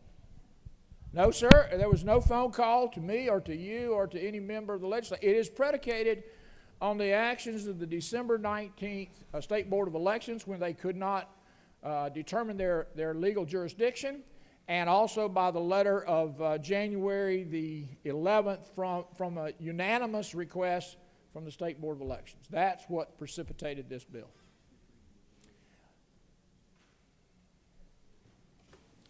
No further questions? You've got one more question. Senator from 10th. Thank you, Mr. President. Would the senator yield? Absolutely. For my good friend from the 10th. Thank you, my friend I wish I as could well. dress as sharply as the senator. I think we're about the same size. Ooh, she made a swap today. Okay. Can you tell me about the State Board of Election members and how those members are appointed? Please? Absolutely. State Board of Election is a 5-member board. Each political party has one appointee. Each body in the legislature has one appointee, and the governor appoints the chair. Senator, further yield? Certainly. So no one from the public actually votes on the election of any of these members. Is that correct? That is true. However, I would suggest that local election boards are appointed by the county commission, generally speaking, from the governing body of the county, and the voters in the county do not appoint those members. They can nominate members of the local election board. Senator, further yield? Yes, sir. Senator, One more question. Thank you, Senator. How do I explain this to the general public? I think when you are now giving this board the authority to investigate a duly elected officer, how do I explain that to the general public, that that authority now rests with a group that's not been elected, that could, in essence, certainly be in conflict with the will of their vote? I would suggest that the state election board, while an appointed body, derives its power from the legislature by statute. And that as they proceed with their duties, if they were to get off the rails, that the legislature could indeed engage and correct that problem. I have great confidence in the state election board. I believe they've done a phenomenal job over the last 5 years under a tremendous amount of pressure. I also want to compliment the Secretary of State and his office and the work that they have done. This in no way is to suggest that the work that has been done in the Secretary's office is in question. It's the ability to create an independent oversight opportunity for our elections operations. Thank you for the Senator. Thank you for the question, Senator. Thank you. You can yield the well at any time. I'm happy to yield the well. Thank you, Mr. President. I ask for your favorable consideration for SB 358. Recognize the senator from the 6th.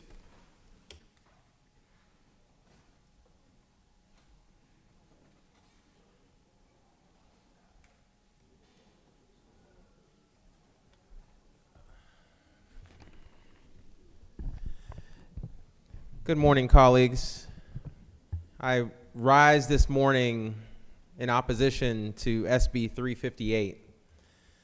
And I was actually going to stand up against and speak against SR 465 as well, but debate was cut short. I'm assuming because there are better things that we can be doing on this Friday morning. I don't disagree. So my question to all of my colleagues is, why are we wasting our time? Why are we wasting the time of the people of Georgia? And not only that, but wasting time on your terms. If you don't want to listen to legitimate arguments against junk, politically driven bills, then don't drop and push junk, politically driven bills. SB 358 is unconstitutional, and we shouldn't be spending our time on it. SR 465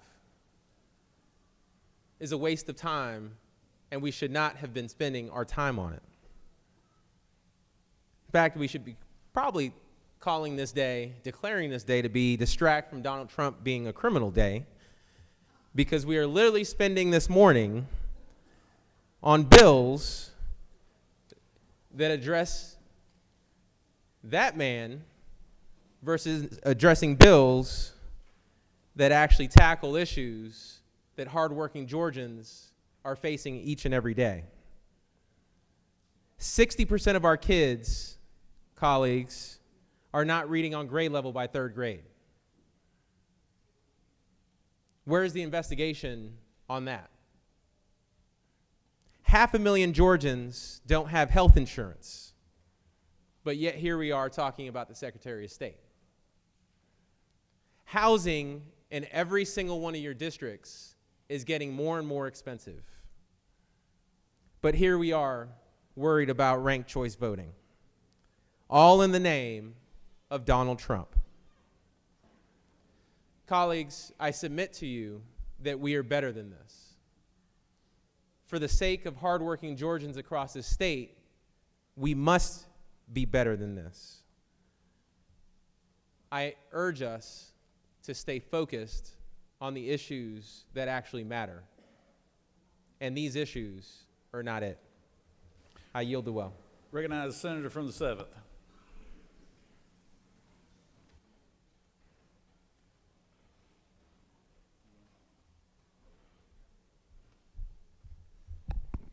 Thank you, Mr. President. Good morning. I rise in opposition to SB 358.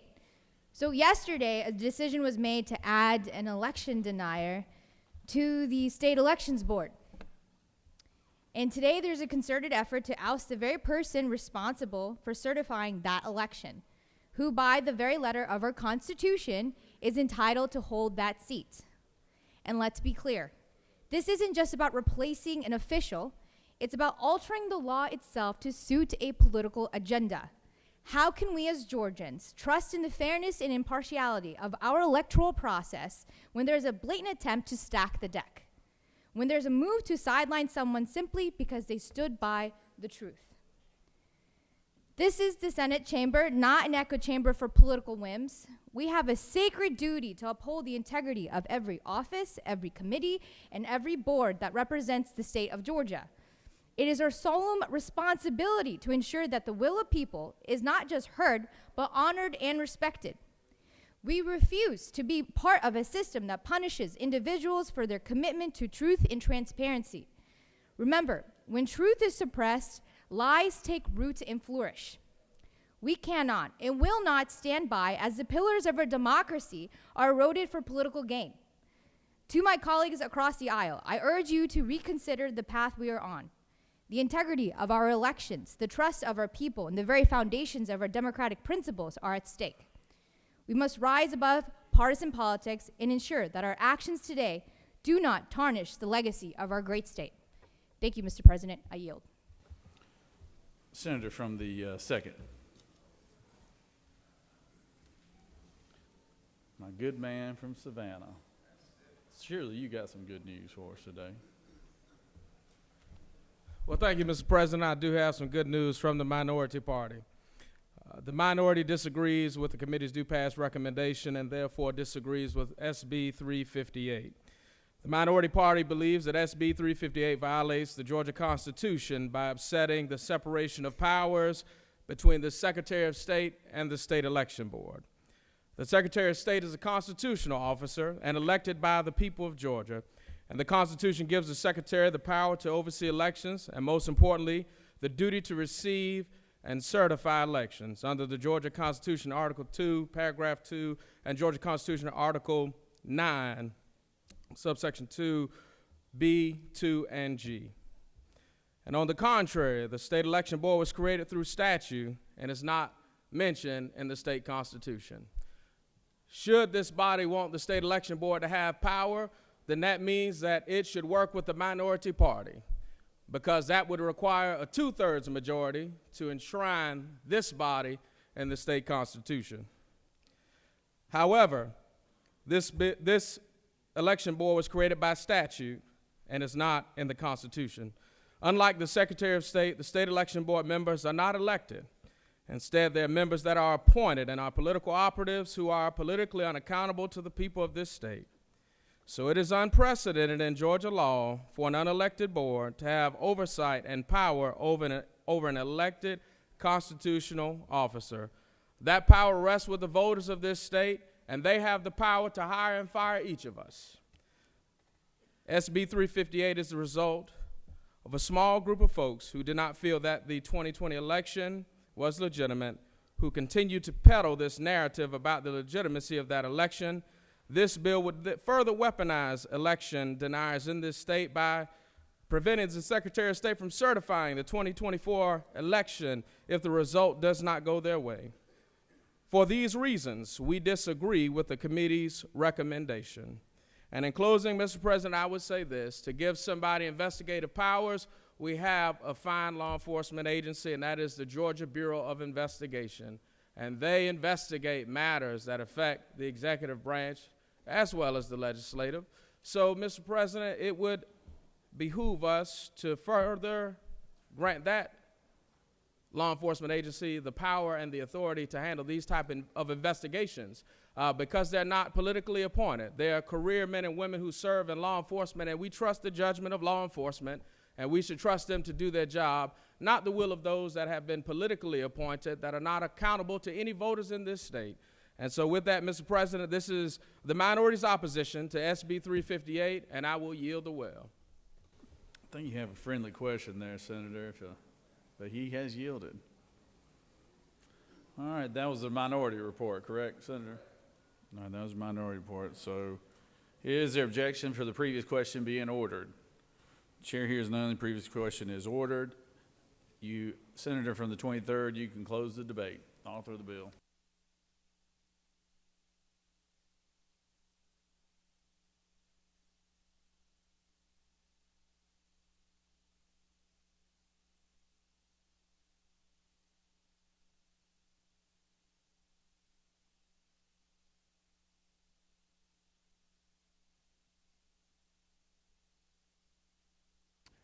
We've heard a lot of rhetoric about powers of appointed boards. In Georgia, we have a state ethics commission. And the state ethics commission is an appointed body that has the ability to investigate the governor, the lieutenant governor, the attorney general, secretary of state, commissioner of labor, commissioner of agriculture, superintendent of schools. They can investigate me. They can investigate you. Why do they have that power? They have that power to ensure we do our jobs the right way. That's simple. We're taking an opportunity to empower the state election board so that they can also ensure that our elections are done the right way. Now, I've already confessed I'm not a lawyer. That's a good thing. But I'd suggest to you that I can ask 2 lawyers a question and I can get 3 opinions. And I would also suggest that this is murky water. But we are not the body to determine the constitutionality of SB 358. If indeed it becomes challenged, it would go through the normal process to determine its efficacy. So, at the end of the day, it's good policy. It's good policy to have oversight. It's good policy to have independent investigations. It's good policy for the people of Georgia to have confidence in their elections. Colleagues, I ask that you support SB 358 with a green button today. As Paul Harvey would say, good day.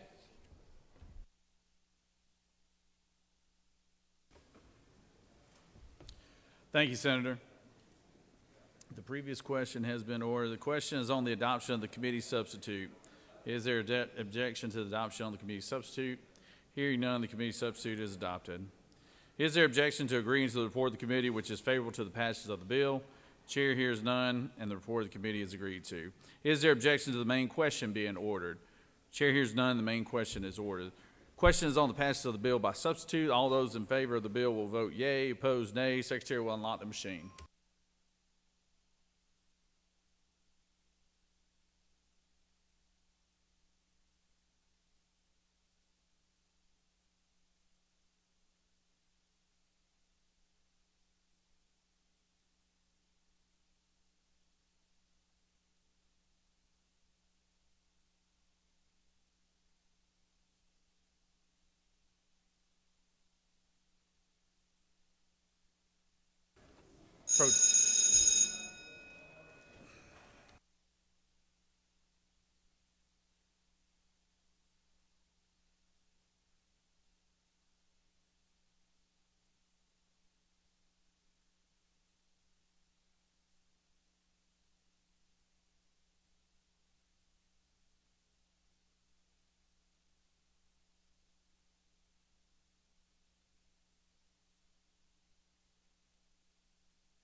On the passage of the bill, the yeas are 30 and the nays are 19. This bill, having received the requisite constitutional majority, is therefore passed by substitute. All right. Moving on to SB 355. Secretary, read the caption. Senate Bill 355, a bill by Senator Robertson of the 29th and others, a bill to be entitled an act to amend Article 1 of Chapter 2 of Title 21 of the OCGA relating to general provisions regarding elections and primaries, so as to prohibit the use of ranked choice voting and for other purposes. The Senate Committee on Ethics recommends that this bill do pass. Respectfully submitted, Senator Burns of the 23rd District Chairman. That completes the order, Mr. President. Recognize the Majority Whip, Senator from the 29th.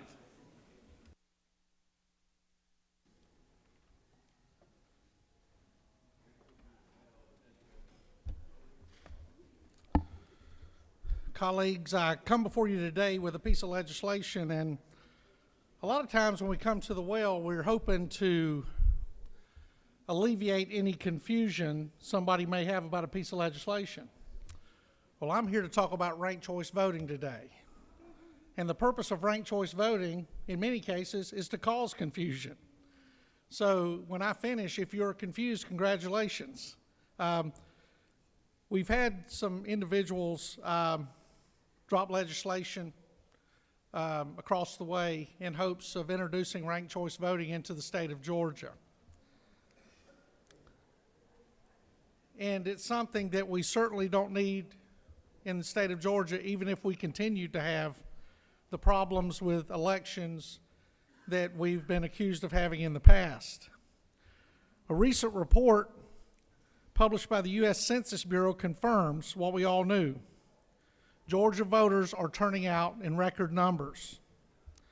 And Georgia voters want to have a voice in who leads their communities locally, who leads their communities from the city of Atlanta, and who leads their communities in Washington, D.C. Their analysis showed that Georgia ranked number 1 in the Southeast for overall voter turnout and tied for 17th out of the 50 states overall. And that's a number I want us to continue making better. Georgia's 2022 midterm elections and runoff broke several records. We had an all-time turnout record for a midterm election with more votes cast than in any other midterm election. We had record-breaking early voter turnout. We had record-breaking absentees by mail turnout in a midterm. We had more election day votes cast in the 2022 runoff than on the election day in the 2022 general election. That on election day in January 2021 runoff, also more, or any general election day in 2020. So, and also during early voting, we had 3 of the largest single-day voter turnouts during early voting. So thanks to everyone who supported, debated, and voted on SB 202. But because of all those fixes, because of those adjustments, because of those compromises that we all made, Georgia is moving beyond the confusion and misinformation that we have experienced in the campaigns of 2016 and 2020.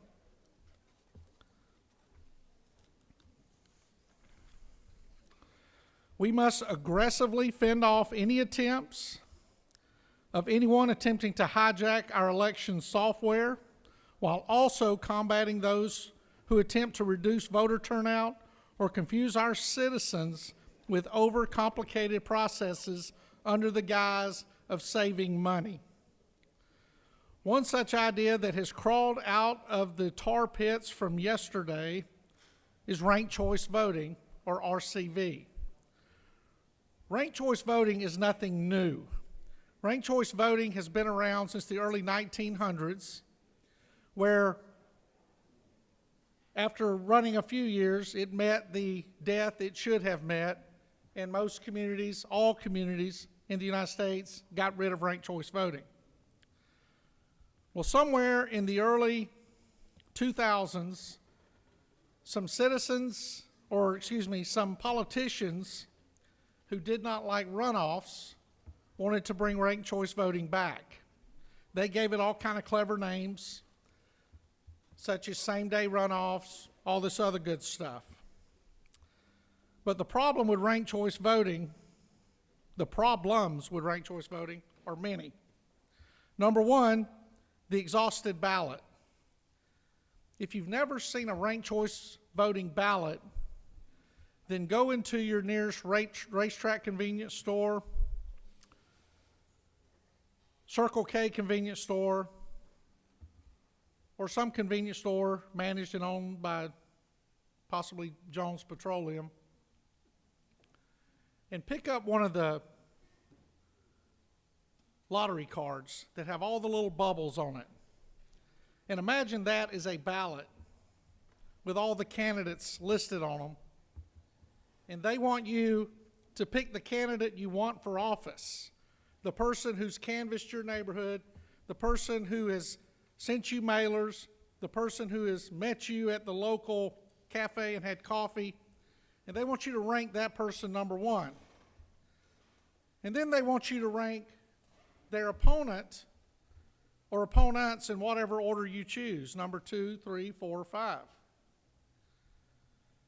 Because at the end of the election day, what they're going to do is they're going to count all your ones. And if all your ones count close to or as much as the other candidate's ones, then they'll look at it and they'll say, okay, your candidate got 30%, the second place candidate got 20%, and then on down the line. And the candidate that gets the least votes, they're bumped out of the election. And then they recount again. And they continue doing this until they attempt to get somebody in their second choice, third choice, fourth choice, fifth choice, up to 50 plus 1 is the ultimate goal. Well, the problem we run into some of this, like they did in Minneapolis, Minnesota, is they had a very heavy mayoral ballot. A lot of people qualified to run for mayor of Minneapolis. So many that their ballot offered, and I'm glad you're sitting down, 40,000 combinations in a single race for mayor. So basing on how people filled in their bubbles, who their second choice, 10th choice, 8th choice, whatever, different combinations could come up. This created a tremendous amount of voter turnout. And in the elections that followed, voter confusion. And in the elections that followed, it was low voter turnout. So low and confusing that city councilors in the city of New York filed a lawsuit to get rid of ranked choice voting in New York City because they felt that ranked choice voting was being used to confuse and manipulate communities of interest and disenfranchised communities. The judge told them, I understand your lawsuit, you filed it a little too late. So they're still trying to get it back on the ballot, because having it back on the ballot may not have made Mayor Adams in New York have to go through so many rounds of votes to finally win the mayor's race that he found out he won 15 days after Election Day. Do you want to run for the Georgia State Senate and sit around for 15 days to find out if you won or lost? Well, if you do, then support ranked choice voting. Personally, I don't. Ranked choice voting has a cost that they will try to tell you that you save money by having ranked choice voting, but what they fail to tell you is the cost that is required to institute ranked choice voting. The mass amount of education. I know in our recent appropriation hearings, our Secretary of State asked for $3 million to do voter education around the great state of Georgia. I don't know how much money your communities have, but the communities I represent don't have a tremendous amount of money to go out and educate all the voters on how to do ranked choice voting. All the employees would have to be trained, voter education. And again, like I said, process delays. Right now, if we have multiple candidates running for an office, if there is a runoff, they have 4 weeks, and they also have an opportunity to go out, campaign, and the voters have an opportunity to even change their mind if their candidate didn't make the runoff to vote for one of the 2 that are in there. In ranked choice voting, they don't have that choice. In ranked choice voting, what has happened in several places is sometimes the candidates who on day 1 have come in dead last, once all the votes or the ballots are exhausted, they're thrown away. In San Francisco, over 8,000 votes were thrown away. More votes were thrown away in that race than were used to settle the race entirely. 8,200 votes. And the worst part of the San Francisco race is it took 20 rounds of tallying to do it. And you say, well, if it's that bad, why don't they complain about it? They do. They complain about it. But the purpose of ranked choice voting behind the curtain is to eliminate third parties, to make those of us who may be considered radical, outspoken, nonconformist, to fall in line. Again, if you're confused, congratulations. You, like everybody else, do not understand ranked choice voting. So, got into my office yesterday morning, had received an email from Dr. Lindsay Cormack. Dr. Cormack is a professor at a university in New Jersey, and she recently did the latest study on ranked choice voting, focusing on New York City. And she told me, Senator Robertson, if I can help you in any way discourage your colleagues from supporting ranked choice voting, please let me know.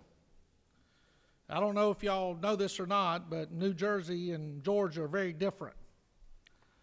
But New Jersey understands the danger and the chaos caused by ranked choice voting. This legislation prevents ranked choice voting from being used in Georgia. What it does not prevent, because of an unusual circumstance, that if anybody has a problem with this circumstance, I would be saddened by it, is that our men and women in the military, those on assignment outside of the state of Georgia, outside of the United States, in 202, we gave them the opportunity, we mailed them a ballot to vote, but we also mailed them a separate ballot to rank the candidates should there be a runoff. The initial ballot conforms with federal law. The second ballot was done in 202 in order to accommodate the men and women who are out protecting our country. And with that, Mr. President, I'll yield for any questions. You do have a question, Senator. Recognize the Senator from the 14th. Thank you very much, Mr. President. Now, preface to my question is I understand fully that people can be completely transformed by their life experiences. I mean, the biblical reference is Saul on the road to Damascus. But can you identify the specific events that happened in your life that marked the transition from the previous term when you were lead sponsor on legislation to authorize ranked choice voting, and this term when you have legislation to ban it completely? Just the events, like what happened to transform you on that issue? To keep the answer short, I was, I think I know which bill you're talking about. Let's just say education. Quick follow-up, Mr. President. You with the gentleman yield. Education. You were educated. Okay. Yes, sir. Okay. Thank you, Senator. Thank you. Yes, sir. Recognize the senator from the 5th. Do you yield for a question? Yes, sir. I do yield to my friend. Well, we're in Georgia, not New York or New Jersey, but I haven't seen any ranked choice voting in Georgia. So is it bill necessary? The bill's been dropped in the House. Okay. Thank you. Thank you. Yes, sir. You have no more questions. Thank you, Mr. Senator. President, and please vote green on this. I yield the well. Senator from the 42nd. Recognize senator from the 42nd.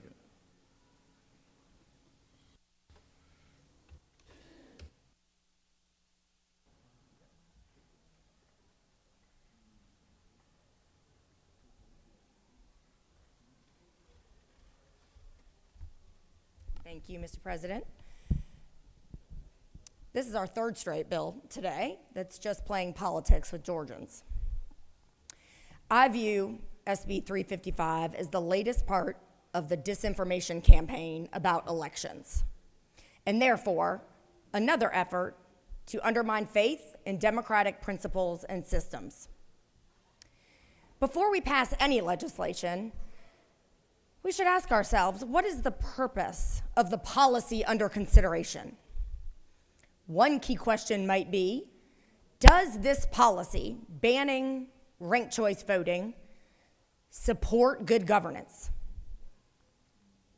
A follow-on to that is there an actual problem to be solved by the legislation or an issue to be addressed? Here with SB 355, the answer is a clear no. Because ranked choice voting, also known as instant runoff voting, isn't legal anywhere in Georgia today, with one exception, the military. Our UACAVA voters, uniformed overseas, because that is a very practical way to allow members of the military who are serving our country all over the world to exercise their fundamental right to vote.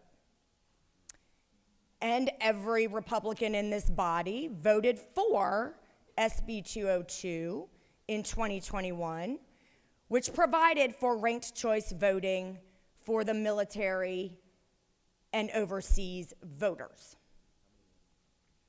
So to me, that would be the end of the inquiry on this legislation, because it's clear that banning something that doesn't in reality legally exist while preserving the only place in the Georgia system where there is ranked choice voting makes absolutely no sense.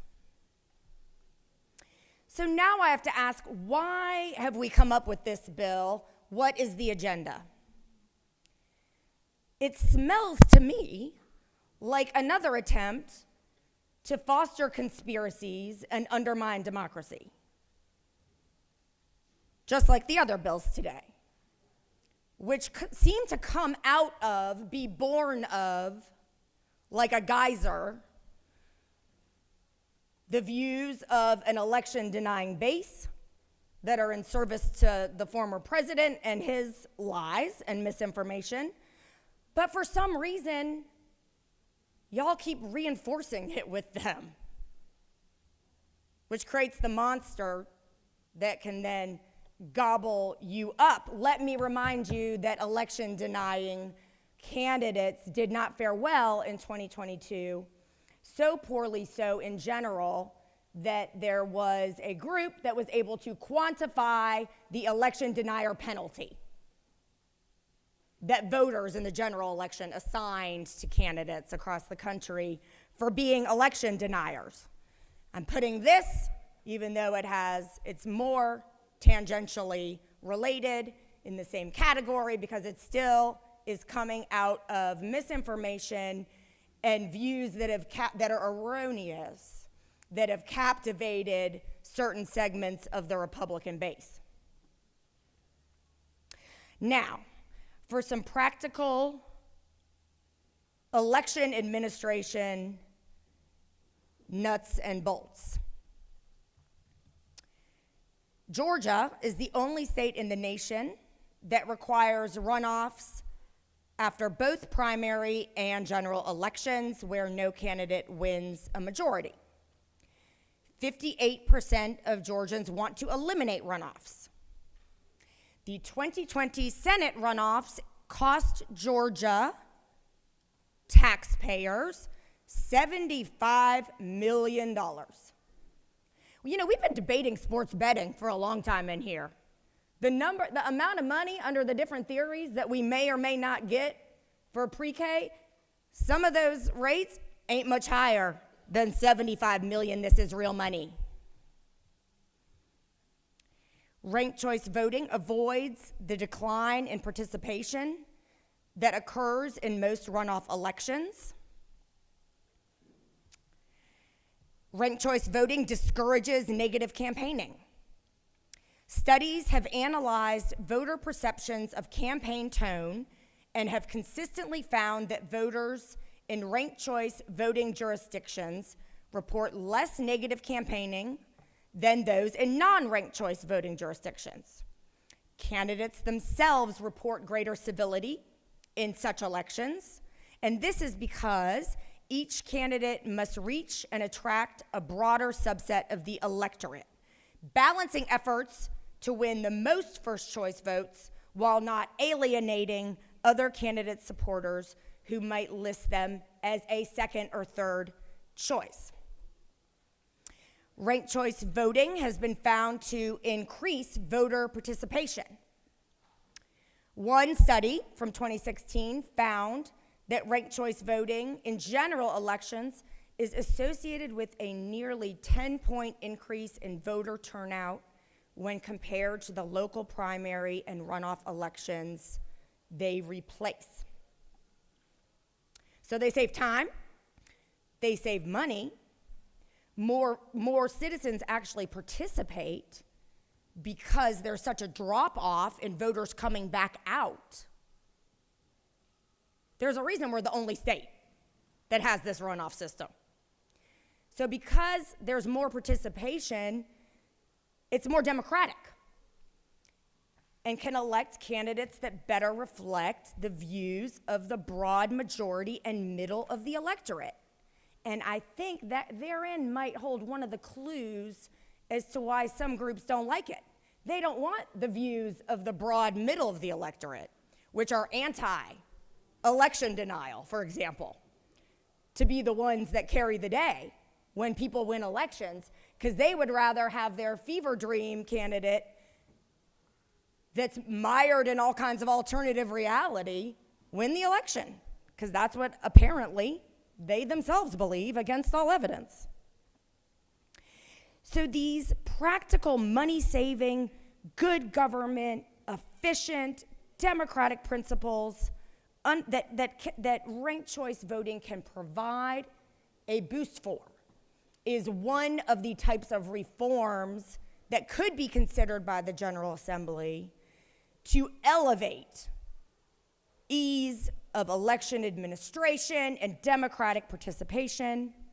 That is why municipal governments in our state are requesting, through legislation that they are supporting, the ability to pilot some ranked choice voting in nonpartisan municipal elections, because it just makes sense. Ranked choice voting is not some monster under the bed. So why would any reasonable legislator want to prevent local governments from taking advantage of the cost savings that the instant runoff voting system could offer? Preventing local governments from saving money and being good financial stewards is bad policy. And it's also deeply ironic, considering that the reason there's a bill at all to allow our cities to utilize ranked choice voting, saving themselves time, saving themselves money, with all the attendant benefits that I already mentioned. That is because it is not currently legal. So again, there's no point to this bill. There is no monster under the bed when it comes to ranked choice voting. But I do smell a rat. I urge you to see this bill for what it is and vote against SB 355. Thank you, Mr. President. I'm happy to answer any questions if there are any. Or You if do not, have I'll you do yield the have floor. one question, Senator. Great, thank you. Recognize the senator from 21st. Senator Yield. Of course I do. You talk about cost savings and saving money, and I believe you said runoffs cost 75 million. 2020 Senate. That was 75 million for the runoffs? Can you tell me how much it costs to have 19 days of early voting and the cost savings we could realize if we shorten early voting? If you're talking about cost savings. Well, but are you saying that you want to transition this debate to talking about our early voting period? You're just saying you want to runoffs? save money on elections, and I'm just telling you, I believe 19 days of early voting costs way more than a runoff. So you may want to take that into account. There's a balancing of the interests that obviously we have to engage in between ability to vote and cost. And what we're talking about here is a very simple one-day process that could save that kind of money. We're not under consideration wiping out our entire early vote program, which I imagine many would object to, including many Republicans. Senator Further Yield? Certainly. I'm a resident of Fulton County. On a good day, they get their vote in by 2, 3 in the morning. If you had 40,000 different combinations, do you think they'd be able to get their They certainly would in? be able to get it done before the 4 weeks expire for the actual election when fewer people come out. Thank you, Mr. President. I yield the will. Senators yielded the well. Does any other senator wish to speak for or against the measure? Chair hears none. Is there objection to the previous question being ordered? Chair hears none, and the previous question is ordered. Senator, would you like to close debate?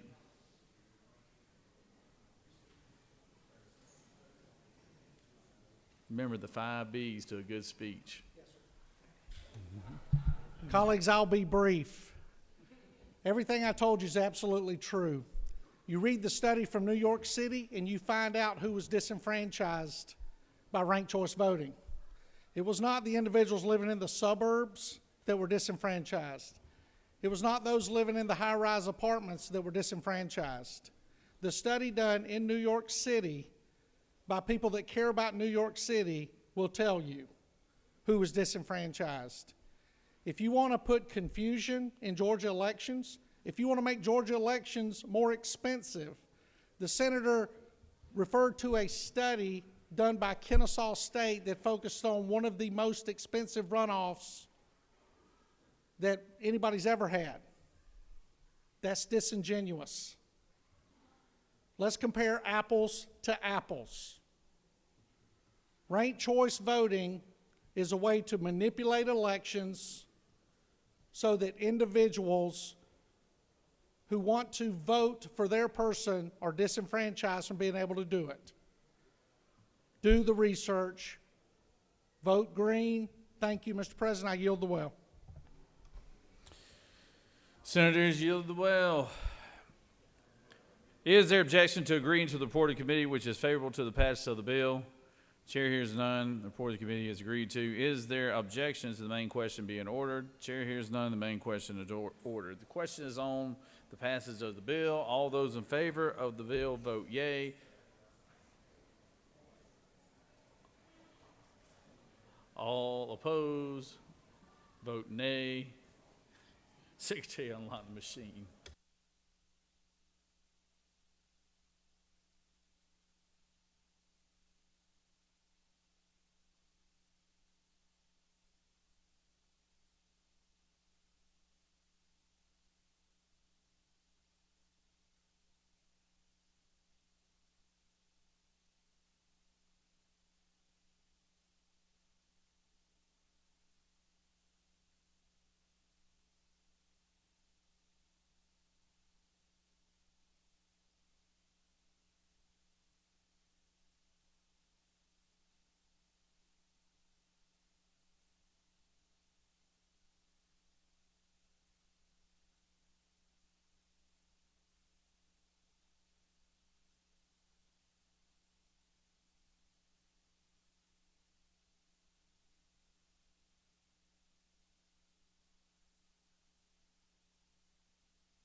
On the passage of the bill, the yeas are 31, the nays are 19. This bill, having received the requisite constitutional majority, is therefore passed.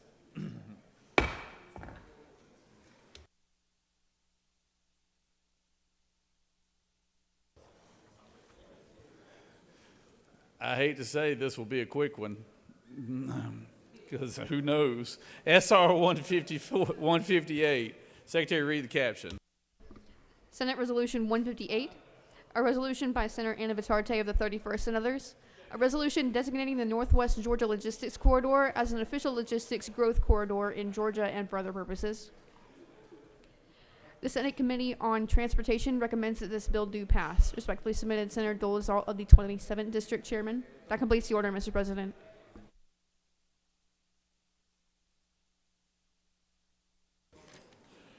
Recognize the senator from the 31st to speak to the measure.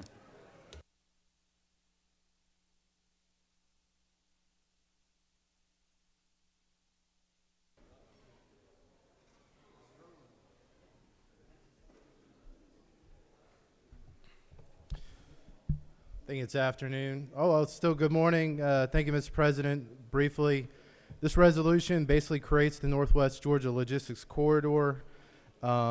We have seen a version of this in the past, basically the counties that are impacted in a very positive way to create growth. It's Carroll County, Chattooga, Douglas, Floyd, Harrelson, Heard, Paulding, Polk, and Walker counties. I ask for your favorable consideration. Thank you, Mr. President. You got some questions here, Senator. Senator has yielded. He has that right. Everybody wanted to know about this Northwest Corridor here.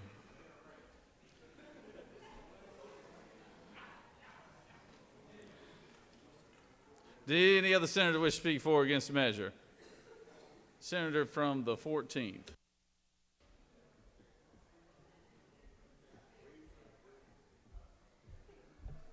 Thank you very much, Mr. President. I'll be brief. I just want to rise in support of this legislation because this is a really important piece of legislation to designate a critical corridor in our state for economic development purposes. I'm grateful, in fact, to the senator for bringing it, and I just hope that we can count on everyone's favorable consideration. Thank you very much. Hear, hear, hear, hear. Hear, hear. Well done, Senator. Well done. Well done. Does any other senator wish to speak for or against the measure? Chair hears none, and is there objection to the previous question be it ordered? Chair hears none, the previous question is ordered. Is there objection to agreeing to the report of the committee which is favorable to the adoption of the resolution?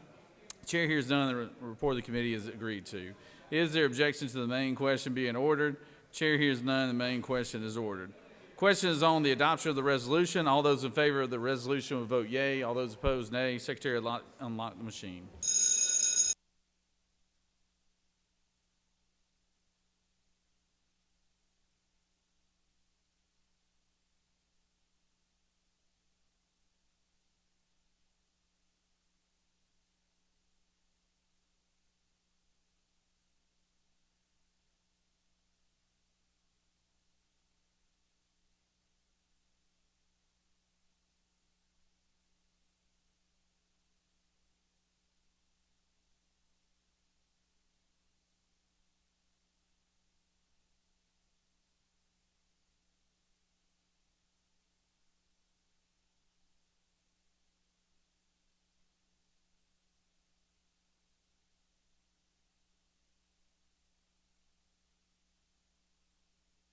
Senator from the second, for what purpose do you rise? Parliamentary inquiry, Mr. President. State your inquiry. Mr. President, is it not true that the senator from the 53rd will vote for this legislation?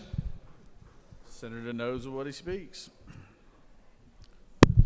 On the pass of the resolution, the yeas are 49 and the nays are 0. The resolution have received the requisite constitutional majority and is therefore adopted.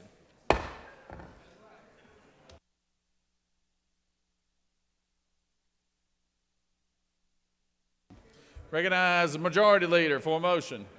Yes, sir.